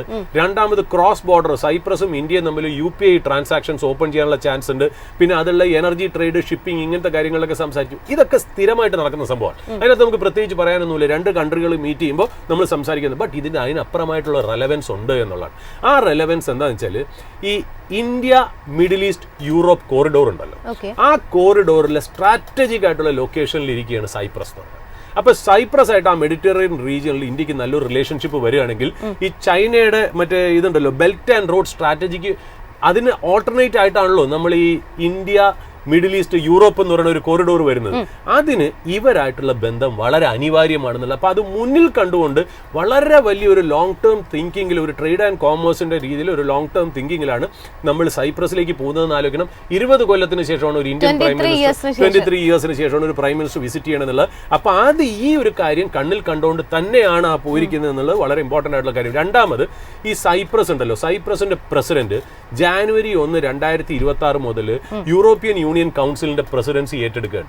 ആ പ്രസിഡൻസി ഏറ്റെടുക്കുക എന്ന് പറഞ്ഞാൽ ബൈ റൊട്ടേഷൻ ഏതാണ്ട് 6 മാസത്തേക്ക് അദ്ദേഹം ആ സ്ഥാനത്തിരിക്കാനുള്ള ചാൻസ് ഉണ്ട്. എന്തുകൊണ്ട് സൈപ്രസ് യൂറോപ്യൻ യൂണിയനിലേക്ക് വരുമ്പോൾ പ്രസിഡൻസിഷിപ്പ് ഏറ്റെടുക്കുമ്പോൾ നമുക്കുള്ളൊരു ഗുണം വെച്ചാൽ, ഇന്ത്യൻ ബിസിനസ്സുകൾക്ക് യൂറോപ്യൻ യൂണിയനിൽ ബിസിനസ് ചെയ്യാൻ സൈപ്രസ് ആയിട്ട് നല്ലൊരു ബന്ധമുണ്ടെങ്കിൽ ഈ പ്രസിഡൻസി അതിനെ സഹായിച്ചേക്കാം. 2, സൈപ്രസും ടർക്കിയും തമ്മിൽ നല്ല ബന്ധത്തിലല്ല. ഇപ്പൊ Turkey is also regarded as an European union country അല്ലെ, യൂറോപ്യൻ കൺട്രി ആയിട്ടാണ് നമ്മൾ ടർക്കിയും പറയുന്നത് അല്ലെ. യൂറോപ്പായിട്ട് ബന്ധമുണ്ട് ടർക്കിക്ക്. ഇപ്പോൾ ഫുട്ബോളൊക്കെ കളിക്കുമ്പോൾ യൂറോ കപ്പിൽ ടർക്കി ഫീച്ചർ ചെയ്യാറുണ്ട്. അതാണ് ആ ടർക്കിയുടെ ഒരു നില എന്ന് പറയുന്നത്. ടർക്കി കുറച്ച് യൂറോപ്പിലും കുറച്ച് ഏഷ്യയിലും ഒക്കെ ആയിട്ട് നിൽക്കുന്ന കൺട്രിയാണെന്ന് തോന്നുന്നു. അപ്പോൾ ഇതിൽ സൈപ്രസിന് ഈ ടർക്കി ആയിട്ടുള്ള ആ ഒരു എന്താ പറയുക, ഒരു ചെറിയ ഒരു അഭിപ്രായ വ്യത്യാസം നമുക്ക് സൈപ്രസിനെ അടുപ്പിക്കാനായിട്ടുള്ള ഒരു കാരണമായി മാറുന്നു. ഇന്ത്യ പാകിസ്ഥാൻ പ്രശ്നമുള്ള സമയത്ത് ടർക്കി അവരെ സഹായിച്ചു എന്നുള്ളതും നമുക്ക് വലിയ ഒരു ഇമ്പോർട്ടന്റ് ആയിട്ടുള്ള ഒരു ഫാക്ടറാണ്. അപ്പോൾ ടർക്കിയുടെ ഒരു ത്രെട്ടിനെ നെഗോഷിയേറ്റ് ചെയ്യാൻ വേണ്ടി സൈപ്രസ് ആയിട്ടുള്ള ഒരു ബന്ധം വയ്ക്കുക എന്നുള്ള ഒരു ലോങ്കർ ടേം ചിന്തയിൽ തന്നെ ആയിരിക്കണം നമ്മുടെ ministry of external affairs and prime minister ഇങ്ങനെ ഒരു മൂവ് ചെയ്തതെന്നുള്ള പറഞ്ഞു വയ്ക്കണം. അപ്പോൾ ഇത്രയും കാര്യങ്ങളാണ് ഇന്ന് ഈ വരാൻ പോകുന്ന ദിവസം മാർക്കറ്റിനെ ഗൈഡ് ചെയ്യാൻ പോകുന്നത്. യെസ്, ഏതായാലും ഇനി നമുക്ക് സ്റ്റോക്ക് സ്പെസിഫിക്കിലേക്ക് നോക്കിക്കഴിഞ്ഞാൽ, സർ ഇന്ന് സീയുടെ സ്റ്റോക്കിൽ ഒരു മുന്നേറ്റം, നല്ല രീതിയിലുള്ള ഒരു നേട്ടം കാണാൻ സാധിക്കുന്നുണ്ട്. 2% കൂടുതലുള്ള ഒരു നേട്ടമാണ് സീ ഓഹരികൾ രേഖപ്പെടുത്തുന്നത്. 140 രൂപ 94 പൈസ എന്നുള്ളൊരു നിലവാരത്തിൽ സ്റ്റോക്ക് ട്രേഡ് ചെയ്യുകയാണ്. സീ എൻ്റർടൈൻമെൻറ്റിനെ സംബന്ധിച്ചിടത്തോളം പ്രൊമോട്ടർ വഴി 2237 കോടി രൂപ സമാഹരിക്കുന്നു എന്നുള്ള ഏറ്റവും പുതിയൊരു അപ്ഡേറ്റ് ആണ് വന്നിരിക്കുന്നത്. അതിൻ്റെ ഒരു റിഫ്ലക്ഷൻസ് ആണ് ഇന്ന് ഓട്ടോമാറ്റിക് ആയിട്ട് നമുക്ക് സ്റ്റോക്കിലും കാണാൻ സാധിക്കുന്നത്. ഇത് തീർച്ചയായിട്ടും കമ്പനിയുടെ ഒരു ഫിനാൻഷ്യൽ ബേസ് മെച്ചപ്പെടുത്തുമെന്നുള്ളൊരു വലിയ പ്രതീക്ഷ നിലനിൽക്കുന്നുണ്ട്. അതോടൊപ്പം തന്നെ സിയെ സംബന്ധിച്ചിടത്തോളം നമ്മൾ ഒരു ചാർട്ട് പരിശോധിക്കുകയാണെന്നുണ്ടെങ്കിൽ, ഏതാണ്ട് ഒരു ഓൾ ടൈം ഹൈ നിലവാരത്തിൽ നിന്ന് ഏകദേശം 77% കൂടുതൽ കറക്റ്റ് ചെയ്തിട്ടുള്ള ഒരു സ്റ്റോക്ക് കൂടിയാണ്. ധാരാളം പ്രശ്നങ്ങളും കോർപ്പറേറ്റ് ആക്ഷൻസും ഒക്കെ തന്നെ നേരിട്ടിട്ടുണ്ടായിരുന്നു. പക്ഷേ ഇപ്പോൾ കമ്പനി നടത്തുന്ന ഇത്തരത്തിലുള്ള ഒരു മൂവ്മെന്റ് കമ്പനിയുടെ ഒരു തലവര തന്നെ മാറ്റിമറിക്കാനുള്ള ഒരു സാധ്യതയുണ്ട് എന്നാണ് തോന്നുന്നത് അല്ലേ? ജാസ്മിൻ, നമ്മൾ ഈ സീ എന്റർടൈൻമെന്റ് ലിമിറ്റഡ് നമ്മൾ എനിക്ക് തോന്നുന്നു ഒരു മാസം മുമ്പേ നമ്മുടെ സ്പോട്ട്ലൈറ്റ് സ്റ്റോക്കിൽ നമ്മൾ അവതരിപ്പിച്ചാണ്. 95 രൂപയോ 100 രൂപയോ എങ്ങാണ്ടായിരുന്നു നമ്മൾ അവതരിപ്പിക്കുന്ന സമയം. നമ്മൾ ആ സ്റ്റോക്കിനെ നമ്മൾ ജനങ്ങളുടെ മുന്നിലേക്ക് അല്ലെങ്കിൽ നമ്മുടെ പ്രേക്ഷകരിൽ അവതരിപ്പിക്കാനുള്ള ഏറ്റവും വലിയ കാരണം തന്നെ ഒരു നല്ലൊരു കമ്പനി, അതിൻ്റെ ഒരു പ്രൊമോട്ടറിൻ്റെ മോശമായിട്ടുള്ള ഒരു അപ്രൈറ്റ് പ്രൊമോട്ടറെ അല്ല ഈ ഗോയങ്ക എന്ന് പറയുന്നത്. അത് പറയാതിരിക്കാൻ പറ്റില്ല. സുഭാഷ് ചന്ദ്ര ആയാലും ശരി, സുഭാഷ് ചന്ദ്രയുടെ മകൻ പുനീത് ഗോയങ്കയാണെങ്കിലും ശരി, മാനേജ്മെന്റിന്റെ ഭാഗത്തുനിന്ന് ഒരുപാട് പ്രശ്നങ്ങൾ ഉണ്ടായിരുന്നു. ഒന്ന്. രണ്ടാമത്തെ കാര്യം, മേ ബി അവർ സോണി ആയിട്ടുള്ളൊരു മെർജർ വേണ്ട രീതിയിൽ പോയില്ല. സോണി ആയിട്ടുള്ള മെർജറിന് വേണ്ടിയിട്ട് ZEE5 എന്ന് പറയുന്ന അവർ OTT പ്ലാറ്റ്ഫോമിൽ ആവശ്യമില്ലാതെ ഒരുപാട് പൈസ പമ്പിൻ ചെയ്ത്, അതായത് സോണി ആയിട്ട് മെർജർ വരുമെന്നുള്ള വിശ്വാസത്തിലാണ് പോയത്. ഇതൊക്കെ നെഗറ്റീവായിട്ട് വന്നിട്ട് ആ മീഡിയ സെക്ടർ തന്നെ, ഞാൻ പറഞ്ഞില്ലേ, ഒരു കാലത്ത് മീഡിയ സെക്ടറിന്റെ പ്രോഫിറ്റ് വെച്ച് നോക്കുകയാണെങ്കിൽ സൊമാറ്റോ എന്ന് പറയുന്ന കമ്പനി ഒന്നുമല്ല എന്നുള്ളതാണ്. മീഡിയ സെക്ടറിന്റെ സെയിൽസും പ്രോഫിറ്റും വെച്ച് എന്നാൽ സൊമാറ്റോ മാത്രം ട്രേഡ് ചെയ്യുന്നത് സൊമാറ്റോ മാത്രം ട്രേഡ് ചെയ്യുന്ന മാർക്കറ്റ് ക്യാപ്പ് ഈ ടോട്ടൽ ഇന്ത്യൻ മീഡിയ കമ്പനീസിനെ പുട്ട് ടുഗെദറിനേക്കാളും വളരെ ഹൈയിലാണ് നമ്മൾ സൊമാറ്റോ ട്രേഡ് ചെയ്തെന്നുള്ളത്. അതൊരിക്കലും സംഭവിക്കാൻ പാടില്ല. കാര്യം ഈ ബോളിവുഡ്, തിയേറ്റേഴ്സ്, മ്യൂസിക്, ഈ പറയുന്ന പോലെ ഡിജിറ്റൽ പ്ലാറ്റ്ഫോംസ്, ഈ തിയേറ്ററുകൾ, ഇതെല്ലാം നമ്മുടെ രക്തത്തിലും നമ്മുടെ ഹാബിറ്റിലും ചേർന്ന ഒരു വലിയൊരു സെക്ടറാണ്. മനസ്സിലായല്ലോ? അപ്പൊ ആ സൊമാറ്റോയ്ക്ക് 3 ലക്ഷം കോടി മാർക്ക് അല്ലെങ്കിൽ 2.5 ലക്ഷം കോടി മാർക്കറ്റ് ക്യാപ്പും ഇതെല്ലാം കൂടെ ചേർന്ന് ഒരു ചെറിയ മാർക്കറ്റ് ക്യാപ്പിലാണ് ട്രേഡ് ചെയ്തത്. അവിടെ വെച്ചിട്ടാണ് നമ്മൾ ZA നമ്മുടെ പ്രേക്ഷകരുടെ മുന്നിൽ ഒരു സ്പോട്ട്ലൈറ്റ് സ്റ്റോക്ക് ആയിട്ട് അവതരിപ്പിച്ചത്. അവിടുന്ന് ഏതാണ്ട് 30% അത് കയറി എന്നുള്ളത് അതൊരു ലക്ക് മാത്രമായിരിക്കാം കേട്ടോ. നമ്മളത് അവതരിപ്പിച്ചു എന്നുള്ളത് നല്ല റൈറ്റ് ടൈം ആയിരുന്നു എന്നുള്ള കാര്യം. അത്രമാത്രം വാല്യുവേഷൻ ഇടിച്ചിരിക്കുന്ന ഒരു കാലമാണ്. ഇപ്പോൾ അവർക്ക് ഈ പറഞ്ഞ പോലെ അവരുടെ ഗ്രോത്തിനെ സപ്പോർട്ട് ചെയ്യാൻ വേണ്ടി അവർക്ക് 2-3 കാര്യങ്ങൾ അവർക്ക് ചെയ്യേണ്ടിയുണ്ട്. ഒന്നെന്ന് പറയുന്നത് അവർക്ക് ഫണ്ട് വേണം. ആ ഫണ്ട് എന്ന് പറയുന്നത് ബാലൻസ് ഷീറ്റ് സ്ട്രെങ്തൻ ചെയ്യാൻ, രണ്ടാമതാണ് അവർ ഗ്രോത്ത് ഇനിഷ്യേറ്റീവ്സ് പോകാനായിട്ട്. പക്ഷേ ഇതിൽ ഏറ്റവും വലിയ രസം എന്നറിയോ, ഇവർക്ക് ഓൾറെഡി തന്നെ ഏതാണ്ട് എനിക്ക് തോന്നുന്നു 2000 കോടിയുടെ 2400 കോടിയുടെ ക്യാഷ് തന്നെ ഇവരുടെ ബാലൻസ് ഷീറ്റിലുണ്ട്. ഈ 2400 ക്യാഷ് ഉള്ളപ്പോൾ ഇത് എന്താണ് റേസ് ചെയ്യണമെന്ന് എനിക്ക് മനസ്സിലായിട്ടില്ല. കാര്യം വെച്ചാൽ 2400 ക്യാഷ് എന്ന് പറഞ്ഞാൽ ഉഗ്രനാണ് ഇപ്പോൾ ഈ പറയുന്ന പോലെ. അപ്പോൾ എനിക്ക് മനസ്സിലായെന്ന് വെച്ചാൽ ഇവർ പ്രൊമോട്ടറിന് ഇതിന് സ്റ്റേക്ക് ഇൻക്രീസ് ചെയ്യണം. ഒന്നാമത്തെ കാര്യം അതാണ് വലിയ ഇമ്പോർട്ടൻ്റ് ആയിട്ടുള്ള കാര്യം. അപ്പോൾ ആ പിന്നെ രണ്ടാമത് ആ ഇൻവെസ്റ്റർ കോൺഫിഡൻസും ഒരു പെർസെപ്ഷനും മാറ്റണം. ഇതിലൊരു നല്ല കാര്യം വെച്ചാൽ പുനീത് ഗോയങ്ക അദ്ദേഹത്തിന്റെ നെഗറ്റീവ് ഇമേജ് അഴിച്ചു വെക്കാൻ തുടങ്ങിയിരിക്കുന്നു എന്നുള്ളതാണ് ഇതിനകത്തുനിന്ന് മനസ്സിലായത്. ബട്ട് ഇതിനകത്ത് 2 വശമുണ്ട്. ഞാൻ എന്താണെന്ന് വെച്ചാൽ പറയാം. ഇപ്പം ഇവർ റേസ് ചെയ്യാൻ പോകുന്നത് 16.95 crore ഷെയർസ് ആണ്. അതായത് ഈ 17 കോടി ഷെയർസിനെ അടുപ്പിച്ച് അവർ ഫുള്ളി കൺവേർട്ടബിൾ വാറൻസ് ആണ് ഇഷ്യൂ ചെയ്യുന്നത്. ഷെയർസ് അല്ല, ഫുള്ളി കൺവേർട്ടബിൾ വാറൻസ് ആണ് ഇഷ്യൂ ചെയ്യുന്നത്. ഇഷ്യൂ പ്രൈസ് 132 രൂപയാണ് എന്നുള്ളത്. അതായത് മാർക്കറ്റ് പ്രൈസ് ഇന്നലത്തെ ക്ലോസിനേക്കാളും 4.5% ഡിസ്കൗണ്ടിലാണ് അവർ ഇഷ്യൂ ചെയ്യുന്നത്. ഇത് ഏതാണ്ട് പ്രൊമോട്ടർ 2237 കോടിക്ക് മേടിക്കാൻ പോവുകയാണ് വാറണ്ട് എന്നുള്ളതാണ്.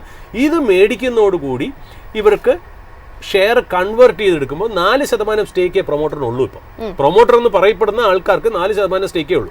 ഇതോടുകൂടി ഇത് 39% മാറും. അല്ല 18.39% മാറും. അത് തീർച്ചയായിട്ടും ഒരു 18%ത്തിലേക്ക് 39 അല്ല 18%, 4%ത്തിൽ നിന്ന് 18% സ്റ്റേക്ക് അവരുടെ ഈ കമ്പനിയിൽ ഇൻക്രീസ് ചെയ്യാനുള്ള ചാൻസസ് ഉണ്ടെന്നുള്ള. അതിന്റെ രസം എന്ന് വെച്ചാൽ ഈ വാറണ്ട് എന്ന് പറഞ്ഞാൽ എന്താണെന്നറിയാം. ഈ വാറണ്ട് എന്ന് പറഞ്ഞാൽ ഒരു കൂപ്പൺ അല്ലെങ്കിൽ ഒരു ടിക്കറ്റ് പോലെയാണ്. അപ്പൊ ആ പ്രൊമോട്ടറിന് ആ ടിക്കറ്റ് കൊടുക്കുകയാണ് ഇപ്പം. ഇത് ഇപ്പൊ ഷെയർ കിട്ടുന്നില്ല. അതായത് നിങ്ങൾക്ക് ഭാവിയിൽ ഈ കൂപ്പൺ കൊടുത്തിട്ട് ഷെയർ ആയിട്ട് കൺവേർട്ട് ചെയ്യാം. ഇതാണ് ഈ ഫുള്ളി കൺവേർട്ടബിൾ വാറണ്ടിന്റെ അർത്ഥം. മനസ്സിലായോ? അപ്പൊ ഇപ്പൊ 2237 കോടിക്കാണല്ലോ ഇവർ മേടിക്കുന്നത്. അതിന്റെ 25% ഇപ്പൊ പേ ചെയ്താൽ മതി. അപ്പൊ അതായത് ഒരു 559 കോടി 560 കോടി ഇപ്പൊ അടുപ്പിച്ചുള്ള പൈസ ഈ പ്രൊമോട്ടേഴ്സ് ഇപ്പൊ സിക്ക് കൊടുത്തിട്ട് ഈ കംപ്ലീറ്റ് വാറണ്ട് മേടിക്കാം. എന്നിട്ട് എപ്പോഴാണോ അവർ കൺവേർട്ട് ചെയ്യണേ അപ്പോൾ ബാക്കിയുള്ള കാശ് കൊടുത്താൽ മതി. അപ്പോഴാണ് പുതിയ ഷെയർസ് ഇവർക്ക് കിട്ടുക എന്നുള്ളതാണ്. മനസ്സിലായി? അപ്പൊ ഇപ്പൊ 559 കോടി കമ്പനിക്ക് കൊടുക്കുന്നു. കമ്പനിയുടെ മാർച്ച് 31, 2025 ആനുവൽ റിപ്പോർട്ട് വായിക്കുമ്പോൾ എനിക്ക് മനസ്സിലായത് 2400 കോടി ക്യാഷ് ഉണ്ട്. ആ ക്യാഷിൻ്റെ കൂടെ ഈ 559 കോടിയും കൂടെ ചേരുമ്പോൾ തീർച്ചയായിട്ടും 3000 കോടിക്ക് അനുസരിച്ച് ക്യാഷ് ബാലൻസ് ആ കമ്പനിയിലേക്ക് വന്നു എന്നുള്ളതാണ് അതിനകത്ത് ഇമ്പോർട്ടൻ്റ് ആയിട്ടുള്ളൊരു കാര്യം. അപ്പോൾ ഇത് കമ്പനിയെ സംബന്ധിച്ച് പോസിറ്റീവായിട്ടുള്ള ന്യൂസാണ്. സ്റ്റോക്ക് ചിലപ്പോൾ ഇന്ന് പോസിറ്റീവായിട്ട് മൂവ് ചെയ്യാനും ചാൻസ് ഉണ്ട്. ബട്ട് ഒരു കാര്യം ശ്രദ്ധിക്കണം, ഈ ഷെയർസ് അതായത് ഫുള്ളി കൺവേർട്ടബിൾ വാറന്റ് എന്ന് പറയുന്നത് ശരിക്കും പറഞ്ഞാൽ ഇക്വിറ്റി ഡൈലൂഷൻ ആണ്. അതായത് പുതിയ ഷെയർ ആണ് അത് ക്രിയേറ്റ് ചെയ്യണം. എപ്പോഴാണോ ഇവർ പ്രൊമോട്ടറിന് കൊടുക്കുന്നത് അപ്പോൾ പുതിയ ഷെയർസ് ക്രിയേറ്റ് ചെയ്യും എന്നുള്ളതാണ്. ശരിക്കും പറഞ്ഞാൽ ഷെയർ ഹോൾഡേഴ്സിന്റെ എണ്ണം കൂടി. അതായത് 100 ഷെയർ ഹോൾഡേഴ്സ് ആയിരുന്ന സ്ഥലത്ത് ഇനി 120, 130 ഷെയർ ഹോൾഡേഴ്സ് ആയി മാറുന്നു. എന്നാൽ കമ്പനിയുടെ പ്രോഫിറ്റ് മാറുന്നില്ല എന്നുള്ളതാണ് ആകെപ്പാടെ ഒരു അഡ്വാൻറ്റേജ്. എക്സ്ട്രാ ആയിട്ടുള്ള ഈ പൈസ കമ്പനിയുടെ ബാലൻസ് ഷീറ്റിലേക്ക് വരുന്നു എന്നുള്ളതാണ്. ഇത് കട്ട് ബോത്ത് വേസ് കേട്ടോ. ഇത് പ്ലസ്സും ആണ്, ലോങ്ങർ ടൈമിൽ നെഗറ്റീവ് ആണ്. എപ്പോഴും നല്ല കമ്പനികൾ എന്തെന്നറിയോ, ഇന്റേണൽ ആക്രോയിൽ ഗ്രോ ചെയ്യണം. ഈ ഇക്വിറ്റി ഡൈല്യൂട്ട് ചെയ്ത് ഗ്രോ ചെയ്യണ കമ്പനി ഫണ്ടമെന്റലി സ്ട്രോങ് കമ്പനി അല്ലെന്ന് പറയും. ബട്ട് ഇതിനെയൊക്കെ ഇന്ത്യൻ മാർക്കറ്റ് ഓവർലുക്ക് ചെയ്ത് മുന്നോട്ട് പോകുന്നുള്ള കാര്യത്തിന് യാതൊരു സംശയമില്ല. ഒരു കാര്യം കൂടെ ജാസ്മിൻ ചോദിച്ചത് ഇപ്പോൾ ZA പോലെ തന്നെ വേറൊരു കാര്യം കൂടെ ഉണ്ട്. അതായത് ബയോകോൺ. ഇപ്പോൾ ബയോകോൺ ബയോളജിക്സ് എന്ന് പറഞ്ഞാൽ അവർക്കൊരു സബ്സിഡറി ഉണ്ട്. ഓക്കെ, ഇപ്പോൾ ബയോകോൺ ഈ ബയോളജിക്സ് മേടിക്കാനായിട്ട് ഏതാണ്ട് 10,000 കോടിയോളം കടം എടുത്തിട്ടൊക്കെയാണ് പോയത്. അതുകൂടാതെ ഗോൾഡ്മാൻ സാക്സിന്റെ AAF ഇവർ ഏതാണ്ട് ഓപ്ഷണൽ കൺവേർട്ടബിൾ ഡിബഞ്ചറും ഒക്കെ കൊടുത്തിട്ടാണ് ഇവർ മുന്നോട്ട് പോയെന്നുള്ളത്. ഇപ്പൊ ബയോകോൺ ഏതായാലും 4500 കോടിയുടെ QIP എന്ന് പറയുമ്പോൾ ക്വാളിഫൈഡ് ഇൻസ്റ്റിറ്റ്യൂഷണൽ ബയേഴ്സ് ആണ് കൊടുക്കുന്നത്. അതായത് 4500 കോടി. ഇപ്പൊ സാധാരണ നമ്മുടെ ഷെയർ ഹോൾഡേഴ്സിന്റെ അടുത്തൊക്കെ പോയി ഫണ്ട് കളക്ട് ചെയ്യാന്നൊക്കെ പറഞ്ഞു കഴിഞ്ഞാൽ ഒരുപാട് ടൈം കൺസ്യൂമിംഗ് ആണ്. രണ്ടാമത് സെബിയുടെ ഒരുപാട് ഫോർമാലിറ്റീസിൽ കൂടെയൊക്കെ പോകണം. ഇതൊന്നും വേണ്ട. QIP എന്ന് പറഞ്ഞാൽ സെലക്ടഡ് ആയിട്ടുള്ള ഇൻസ്റ്റിറ്റ്യൂഷണൽ ഇൻവെസ്റ്റേഴ്സിനായിരിക്കും കൂടുതൽ. ഇൻസ്റ്റിറ്റ്യൂഷണൽ ഇൻവെസ്റ്റേഴ്സ് എന്നല്ല, സെലക്ടഡ് ആയിട്ടുള്ള ലാർജ് ഇൻവെസ്റ്റേഴ്സിന്. അതൊരു പക്ഷേ മ്യൂച്വൽ ഫണ്ട് ആവാം, ഇൻഷുറൻസ് ആവാം, ബാങ്ക്സ് ആവാം, അല്ലെങ്കിൽ ഫോറിൻ ഇൻസ്റ്റിറ്റ്യൂഷണൽ ഇൻവെസ്റ്റേഴ്സ് ആവാം. അവർക്ക് കൊടുത്തിട്ടാണ് ഈ പൈസ റേസ് ചെയ്യണത്. എത്ര? 4500 കോടിയാണ് റേസ് ചെയ്യണത്. ആ 4500 കോടി കിട്ടിയിട്ട് അവരെന്താ ചെയ്യാൻ പോകണമെന്ന് വെച്ചാൽ അവർ കുറച്ച് ഡെറ്റ് കുറയ്ക്കും ബയോകോൺ ബയോളജിക്സിലെ.